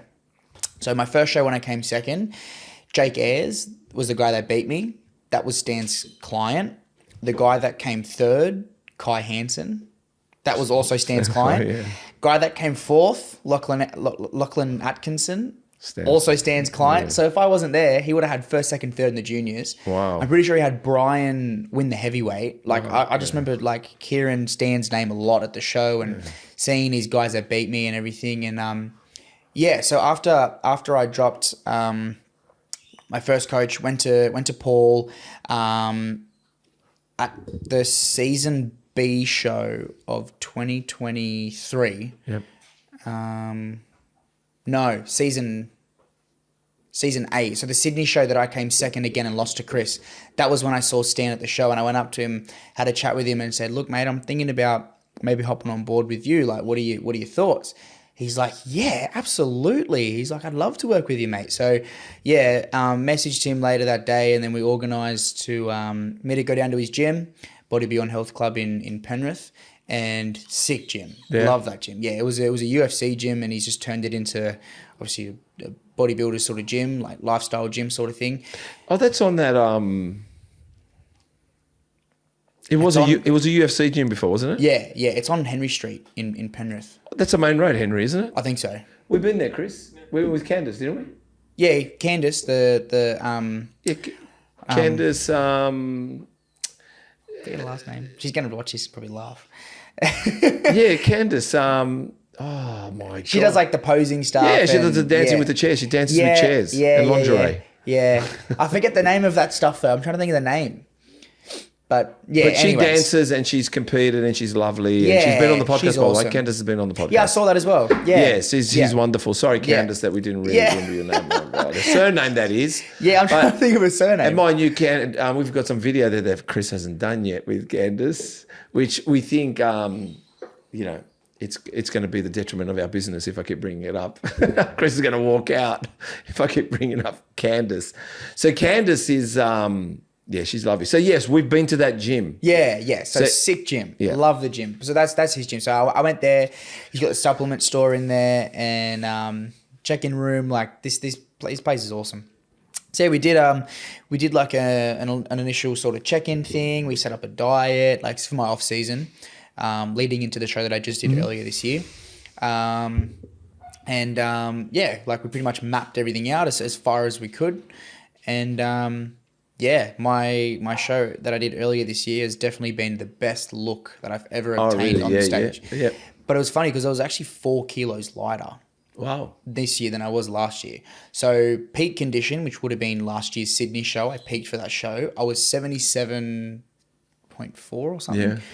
This year I was 73.2. Wow. Yeah. So like 4 kilos difference, but I looked way, way bigger.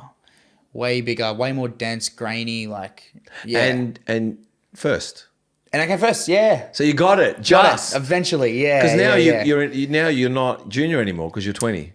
No, I'm juniors for the next 4 years. Oh, it's still, to what age is juniors? 23. Ah, yeah. I thought it was till 20. I thought under 20. Nah, it's 23 years. All right, so you won the Sydney show? I did, thank God. Yes. And then you did you go up to, was it in Melbourne, the National? Yeah, I went down to Melbourne, did the Melbourne Nationals, and I didn't do too well at that show. I blew out a little bit as well. I think I ate a little bit too much again after this year's show, and is it hard to hold on I feel like for me especially, like once you start eating, you can't. It's really hard to stop. So yeah. So it's like I think I just had one too many cheat meals and thought that I could do what I did last time by bringing it back. But well, you needed to know that, and you need to experience that's it. right. Yeah. But now once like I've ticked all the boxes now in terms of like all the state shows. Like I've done what I wanted to do. So now the focus is What's the focus nationals. now? Nationals. The focus now is nationals, winning some junior titles at nationals, and also just doing best that I can in all the open categories as well. Right. Yeah. So to win national, you don't have to do it. Do you have to do a state show?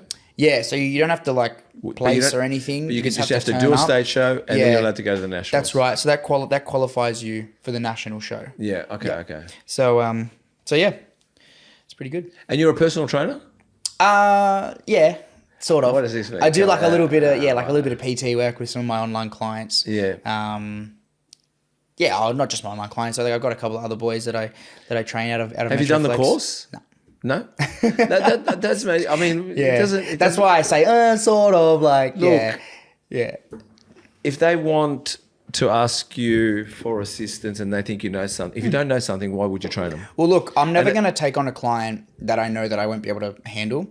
So like when it comes to competition prep, I'm not touching that. Yeah. But at the end of the day, what I'm saying is you're not running around cold calling clients. They're coming to you and they're asking. Yeah, that's right. Yeah, that's what I'm yeah. saying. The difference is they've come to you. Can you help me? And you've gone. You're right. I'll help you. Exactly right. Yeah. If you're there cold calling single mums and guys that are in their 40s, and I'll change your physique around, and like you're not doing that. That's what I'm saying. Right. Is there's a difference between it being a job or a business or profession that you going out to get 100 clients because that's your business. That's right.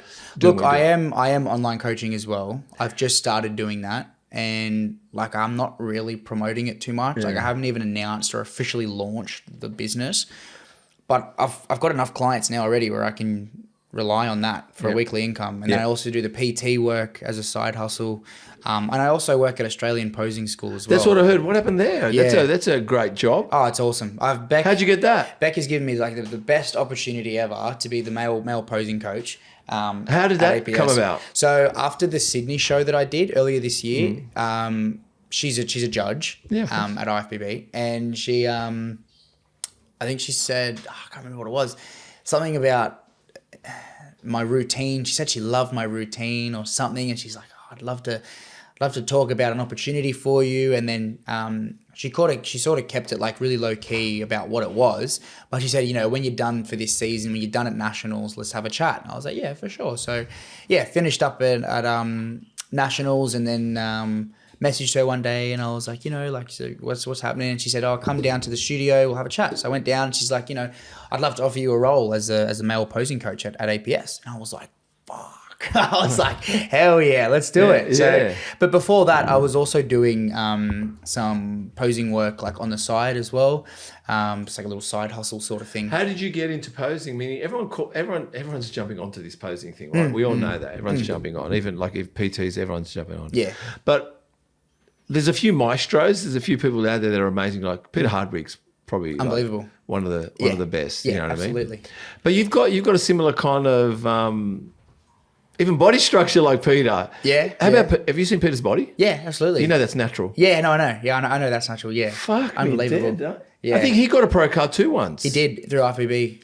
That's what I mean. So it's not just EMAD, it's this guy too. But he's he looks. I mean, but his posing's amazing, isn't it? He's unreal. Yeah. But I kind of see a bit of resemblance in you. Is that true?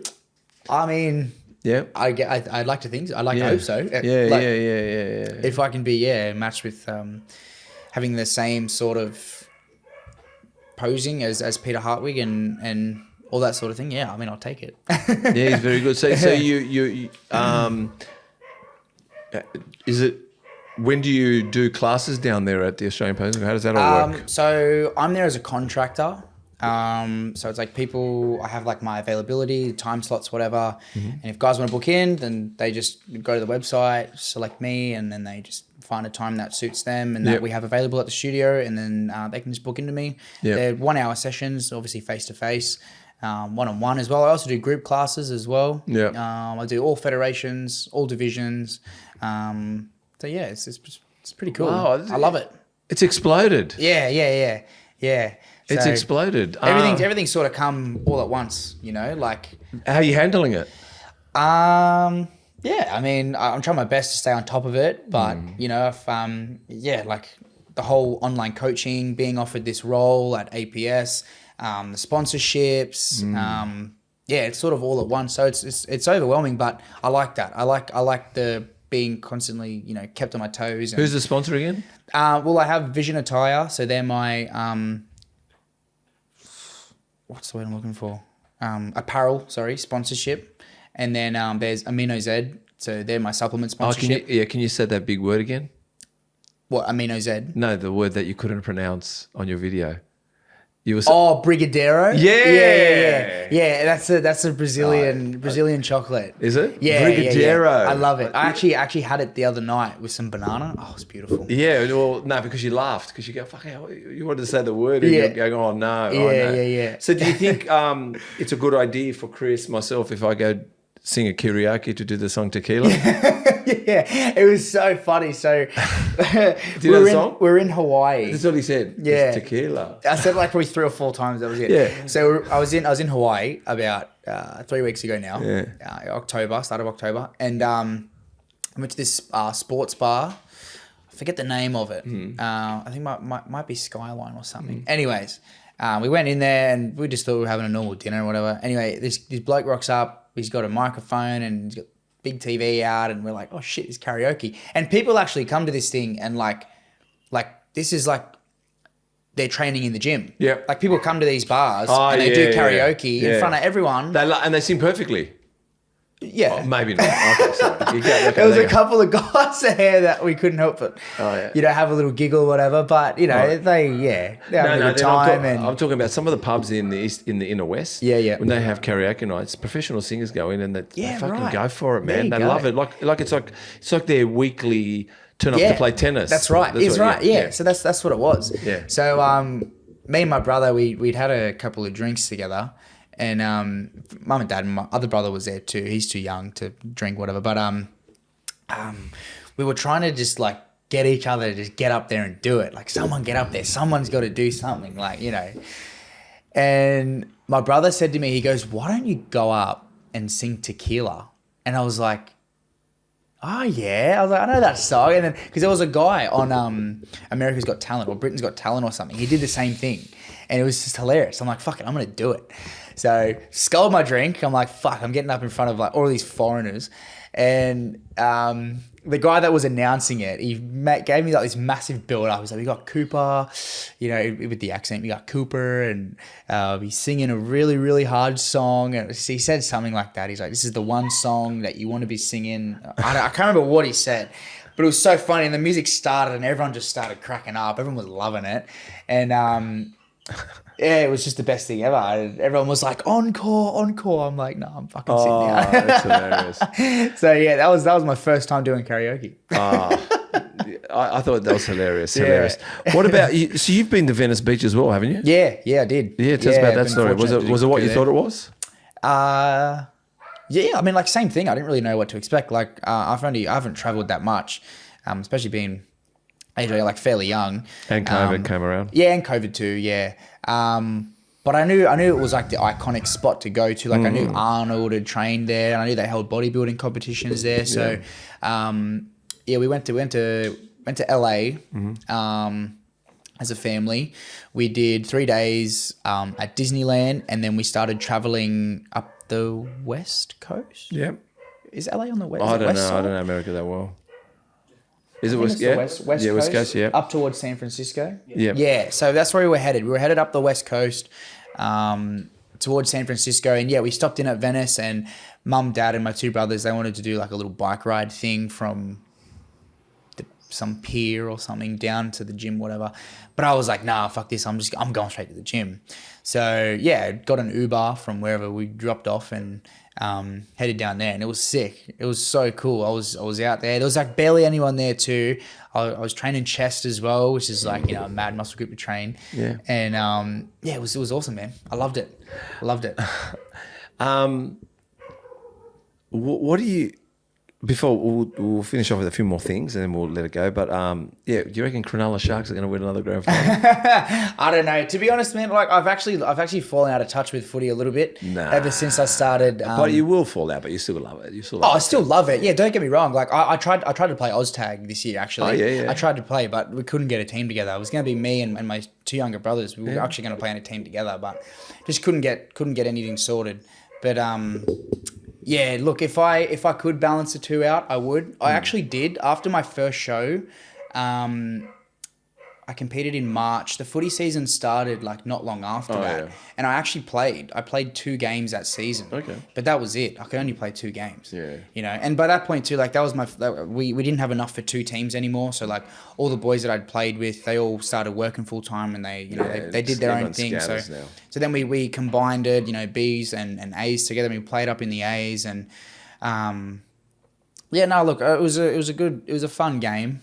But there was a couple of games where we were playing up in the under 20s as well, like as an 18-year-old and under 20s A's, and I'm like, nah, like fuck, I still want to bodybuild, like I can't get injured, you know. So then at that point I was like, look, probably gonna be my last season, 2022, and then I'll just focus in on the bodybuilding completely. So that's what I did. But look, if I could go back, yeah, I'd love to play. Yeah, love to play. You look like you. Yeah, I think you love it because you were a halfback and also goal kicker, and you practice so much and had the disciplines. But you reckon the Cronulla Sharks are going to win a grand final again, mate? What's going on with Cronulla Sharks? I don't know, man. They seem to soften up towards right at the wrong time. They do. They always manage to do that. Like towards the end of the season, like when it really starts to matter most. Yeah. They fold. But look, the Sharks are, I feel like, from what I watched, I didn't watch much footy this season, but they're super just inconsistent, you know. Like sometimes they'll play good, sometimes they'll play shit. And if Hines isn't on his game, then the whole team's fucking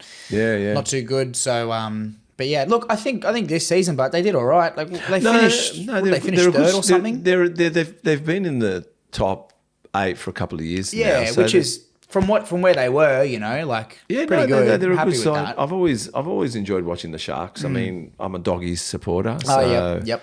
I mean, they have 2 of our colours, but we just don't have the other colour what you guys have got. Yeah. All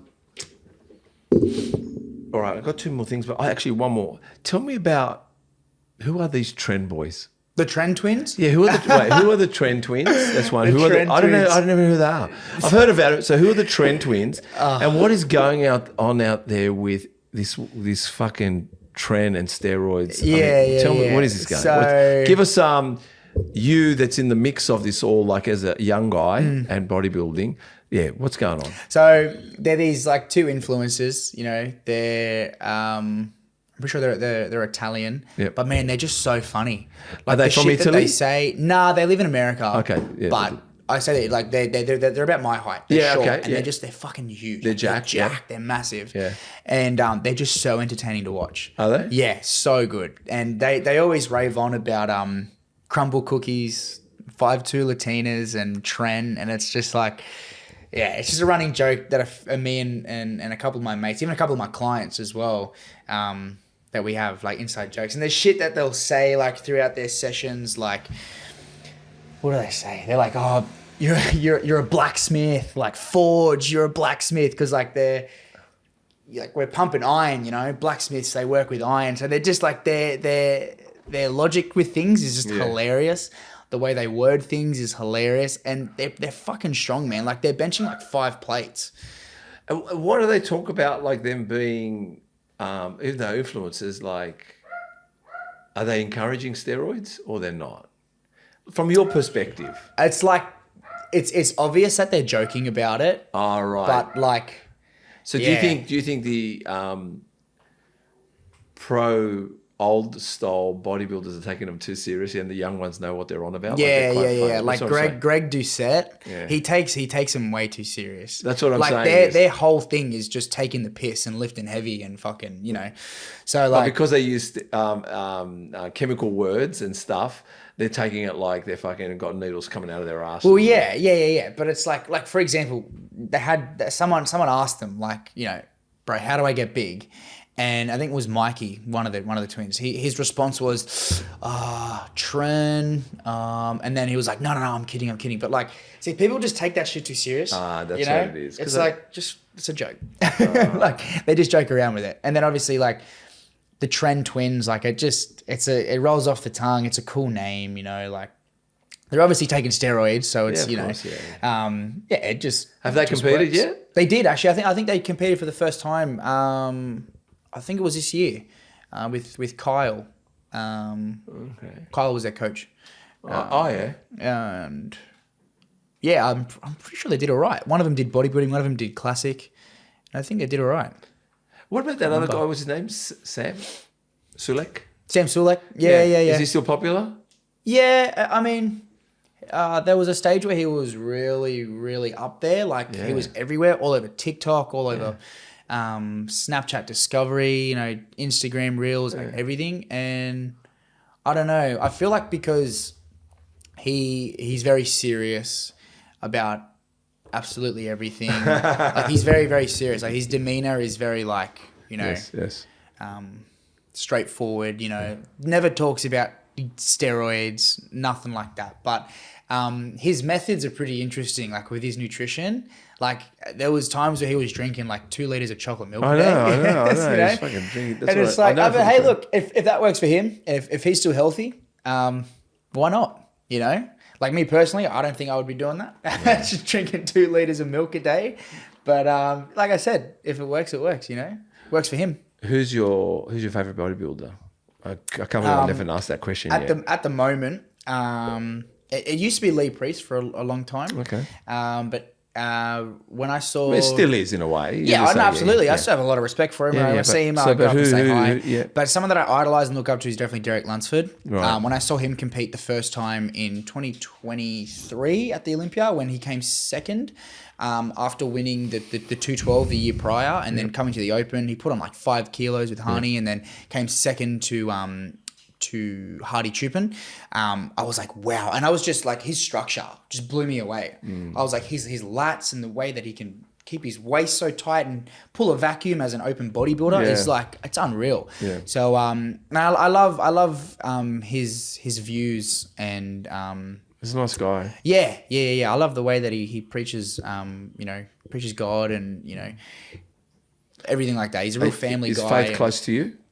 I feel like I'm starting to get a little bit like closer to it. Like, is your family close to it?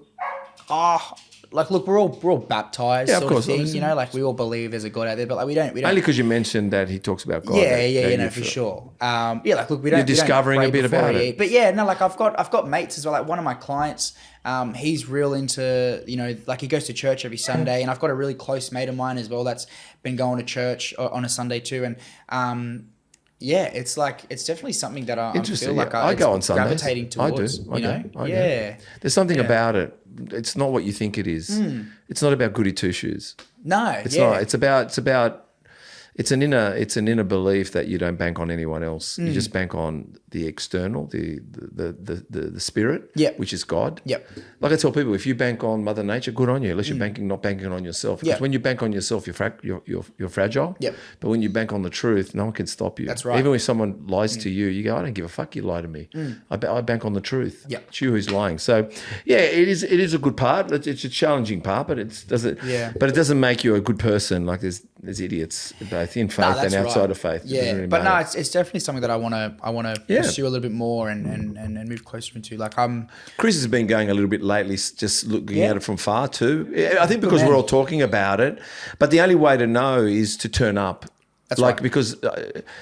It's no one should make you do anything, but if you turn up to have a look at it, it's your perspective to start learning and understanding it and going home and wondering what does that all mean. And that's what I mean. Like I want to understand it more as well. That's why I want to do it, because like I've prayed before. Like I've prayed before football games. I've prayed before hopping on stage. You know, like I believe 100% believe there's God out there. Well, if you're praying and you're a little bit naive, then it is worth going to sit down. Like I said, man. all you're doing is going and listening to a sermon to understand it, and then you walk away and you're breaking it down in your head. Yep. So how you break it down, how I break it down is very different. Yeah. But the thing that's is, what I like about it. Yeah. So it is. It's pretty cool. But yeah, I think Derek's a pretty cool guy. Yeah. Is there any old style bodybuilders you like out there that you thought to yourself, I like Dorian back then, or Lee Priest? If I think about that era, it's like he was phenomenal. Lee Priest, yeah, he was phenomenal. You know? Yeah, he is phenomenal. But yeah, it was a good podcast with him. Like I said, you'll find out some more stuff, especially towards the end. Yeah. Towards the end was like we were about to switch the cameras off, and we just kept going towards the end. Yeah. It was incredible. So good. So before we go over the body, and I want to know what's next for you. Throughout all sports I've done, I never wanted to fly below the radar. I always wanted to stand out and be the best player on the field. Now I want to be the best on stage and be noticed for my hard work that I put in year round for this lifestyle bodybuilding. What does that all mean?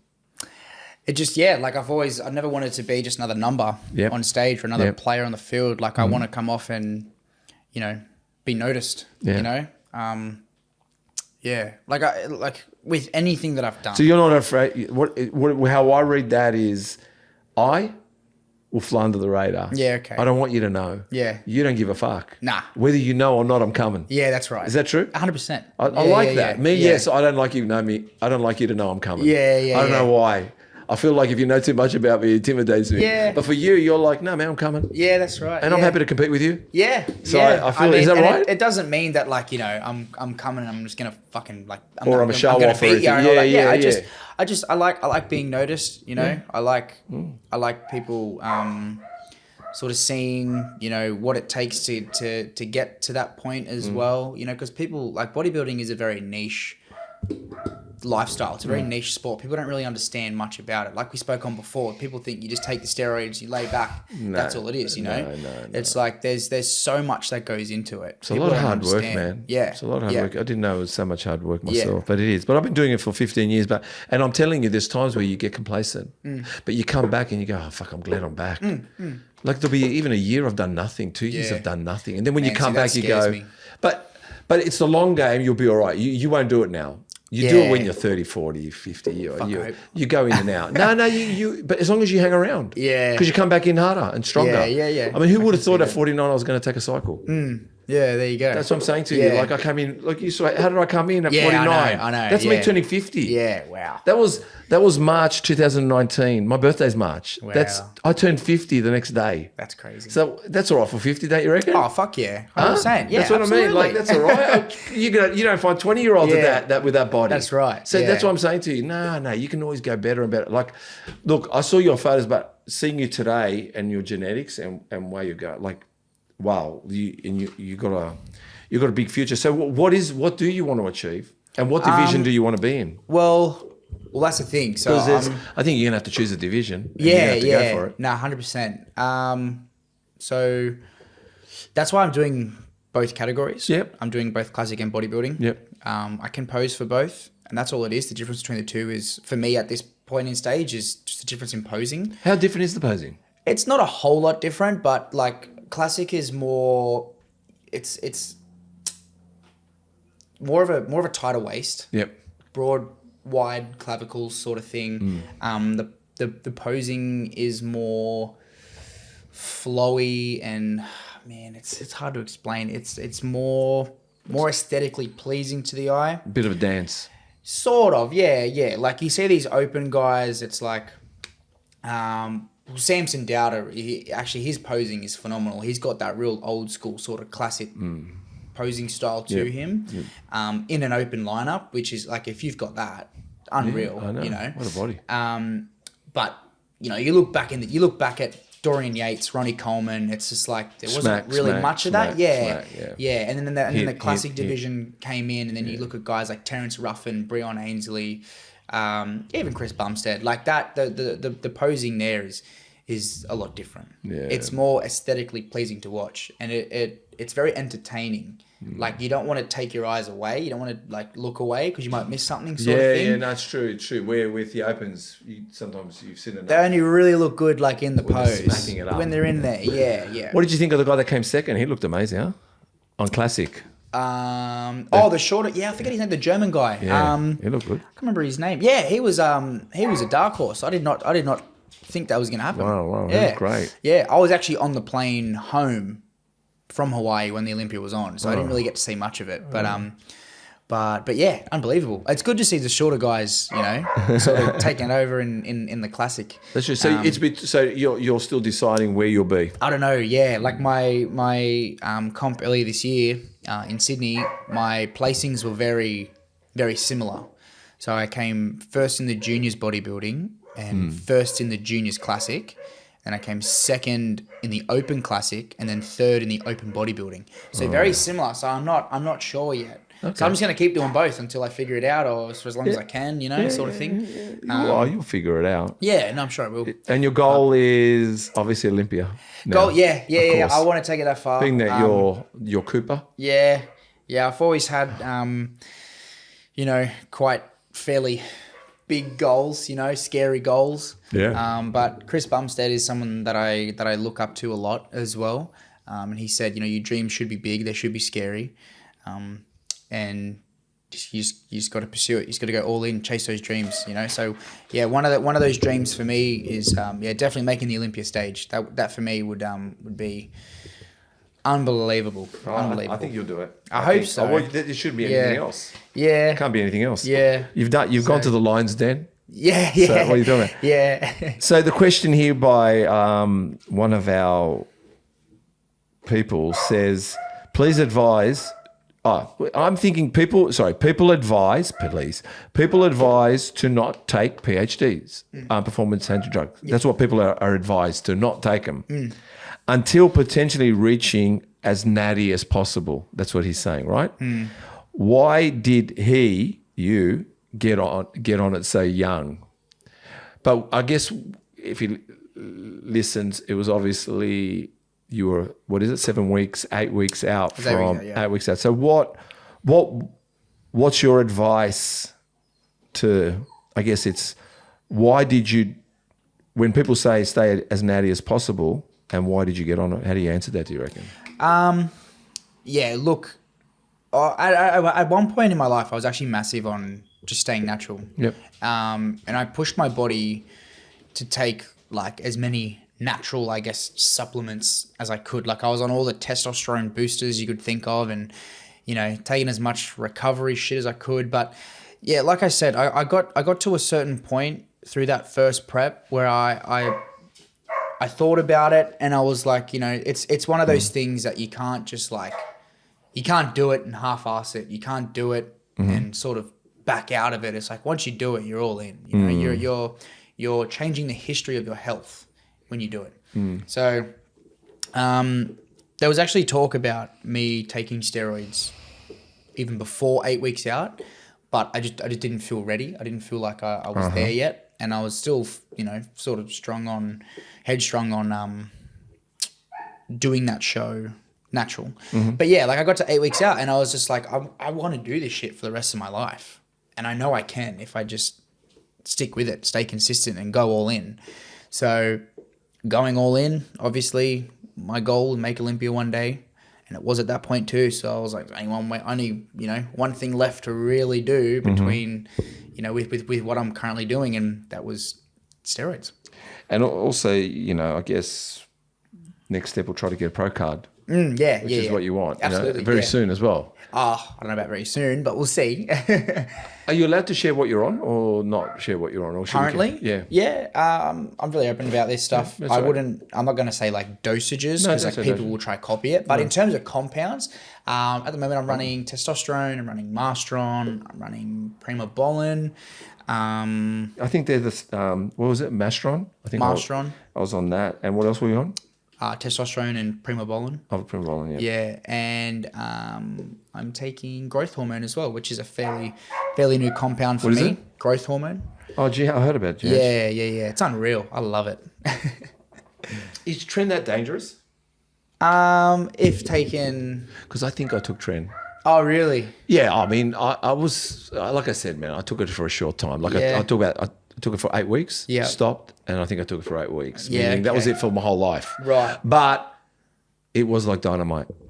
Yeah. I got really hard. I only take tren when it comes to prep time. Yeah, that's what I mean. I was towards the finish. Yeah, right. Yeah, it is a very toxic, full-on compound.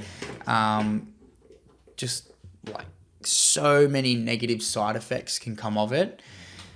Me personally, I don't see one negative side effect. I'm one of the very, very lucky people that don't see any negative side effects from tren. The worst thing that I will get is maybe some night sweats.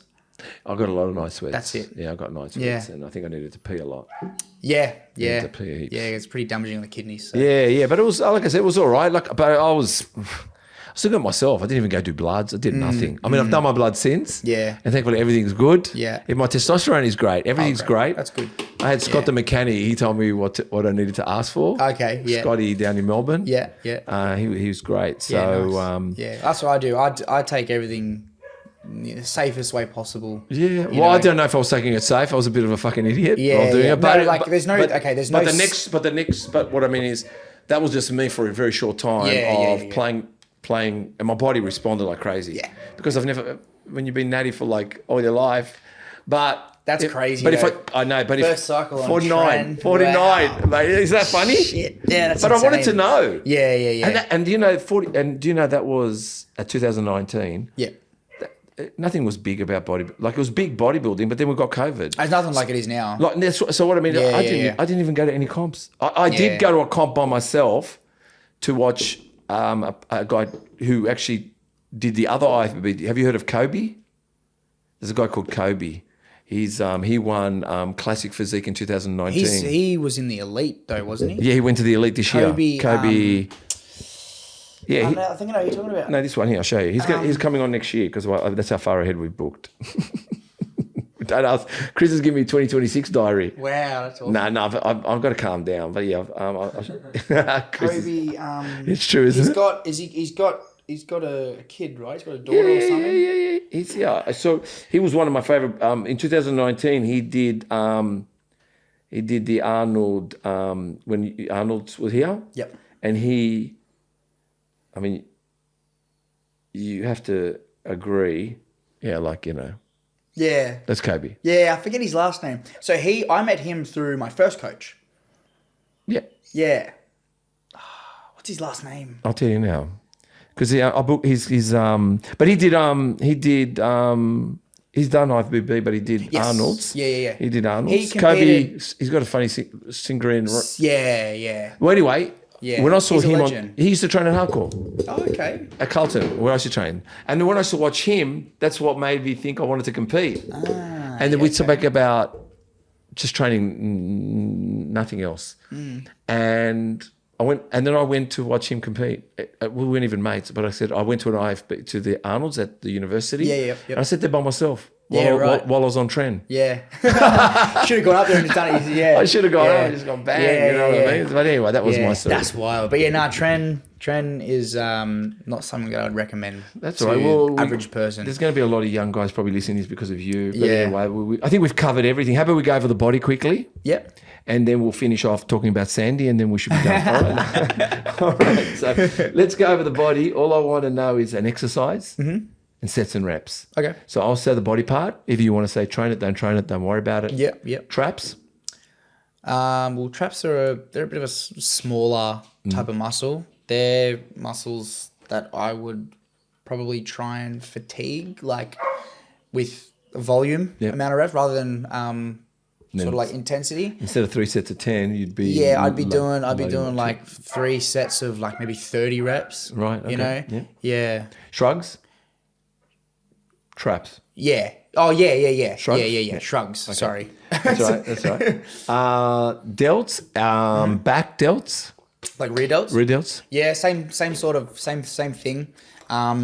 Me personally, I like to use like cables. Yeah. There's constant tension. Oh, you know, using things like dumbbells, you know, you can sort of lose the Well, gravity takes over too. Push it down. Yeah, that's right. Yeah. So if you set up with a cable or something, there's constant tension on the muscle the entire time. Same thing. High reps. You know. Okay. Wouldn't go too heavy. Front delts. Front delts. To be honest, man, I actually don't really train front delts a whole lot. Yeah, but if I was to say yeah, same thing. A lot of high volume. They're a smaller muscle group. Press or lift? Pressing. I mean, look, it depends how you're pressing, but if you press and try target front delt, you're probably going to get a lot of chest involvement. Obviously, it depends how dominant your front delt is. Front raise, yeah, you can't really go wrong with a front raise. Trying to target your front delt. So side delts. It depends on what exercise you're doing. If you're doing a pressing movement, I like to go fairly heavy, and maybe like a maximum of 15 reps, minimum 6 reps sort of thing. Flies? Flies, I like to go a little bit. I like to sort of go around the 20 rep range with those. Yeah, burn them out a little bit. Burn them out? Yeah. What about lats, back exercise? Back, my favorite back exercise to target like the lats in particular is probably a pullover. Pullovers? Pullover, yeah. Yeah, sets, reps? Sets, I like to do 3 sets, about 15 reps. Okay, you're high volume. Bicep? Bicep, yes, again, same sort of approach towards the others. Whether you're targeting the long head or the short head, about 3 sets, minimum 8 reps. Okay, sort of thing. Heavy. Maximum 20 reps. What is it? Dumbbell curls, barbell curls? I like to use cables again. Cable sort curls? of thing. I might do like a standing behind you. Yeah. Is that what you're doing with cables? I is that what you're start saying? with that. Yeah, I actually like to start with that. That's sort of like my compound lift for biceps. You know, it's going to hit both heads of the bicep. But yeah, again, like it's one of those smaller muscle groups that should have constant tension. Burn it out. That's the long. Where's the short? What's the short? Short head's on the inside, I'm pretty sure. Short, right, okay. And long's outside? Yeah. I think, yeah. That's all right. I think a brachialis is like that little muscle there. Oh, yeah. And that's like hammer curls. I never known what to... Oh, hammers, right. All right, tricep? Triceps, we'll see. I like to start with skull crushers for triceps. Skull crushers are good, yeah. I don't like going too heavy though, because then it's a bit fucked on my like elbow joints and stuff. So it does ruin it a bit. Yeah. So like I won't go too heavy, but like heavy enough to, you know, stimulate some muscle. Okay. Muscle fiber too. Only because it's the 80s and 90s, but did you do your forearms? Nah. Okay. Chest? Chest. Can't go wrong with a dumbbell press. Love a good dumbbell press. Incline or straight? What's just one? Flat. Yeah, I like. How many sets and reps? Because it's normally my first exercise, I'll start off with about 4 sets, and then I'll work up to, you know, top set of about 8 to 10 reps. Okay. Yeah. Abs? I only train abs like 3 weeks out from the competition. I don't actually train abs that much. Yeah, no one does anymore. But same, like high volume, you know. Yeah, I like a good leg raise and. Leg raise, yeah. Yeah, on the machine as well. Ab crunches, machine, yeah. Quads? Quads. Can't go wrong with a back squat. Back squatting is like the one exercise that is just going to build your entire legs. Like, yeah, no. They're unreal. Yeah, I'll work up to a top set of about 6 reps. Wow, that's heavy. Yeah, I go very, you very heavy. You do, squats, I notice. Yeah. I notice. Yeah. Hams? Hamstrings. I like a leg curl. Lying seated. Seated's quite seated, nice. yeah. I find that it sort of hits like up towards like where my glutes and hammies like sort of tie into each other. Yeah. And that's fairly important, you know, in bodybuilding, have that separation and build the muscle around where those muscles sort of meet each other, you know. Yeah. Gives more of a pop sort of look. Sets and reps? 3 sets. I'll do about 12 reps. Glutes? I don't actually really train glutes. But I was doing a abducting sort of thing towards the end of my prep, and that was about 20 reps. Why didn't you train the glutes? Is it because you've got a good ass? I was already like fairly had like, you know, like in proportion to everything, like my glutes were sort of okay. And I think that was from like, cause I do a lot of squatting movements when I train. Like my leg day consists of a back squat, a hack squat, some lunges, which is also going to hit like the glutes as well. So yeah, like it's fairly, you know, like it's hitting the glutes, but not targeting necessarily the glutes, if that makes sense. Yeah. But you know, I was doing abductors coming into the Sydney show, and I was doing of a morning like 3 sets, like 15, 20 reps, just to get some blood in there. And Is that because genetically it's okay? Do you like hip thrust? I've never really done them. Yeah. Yeah.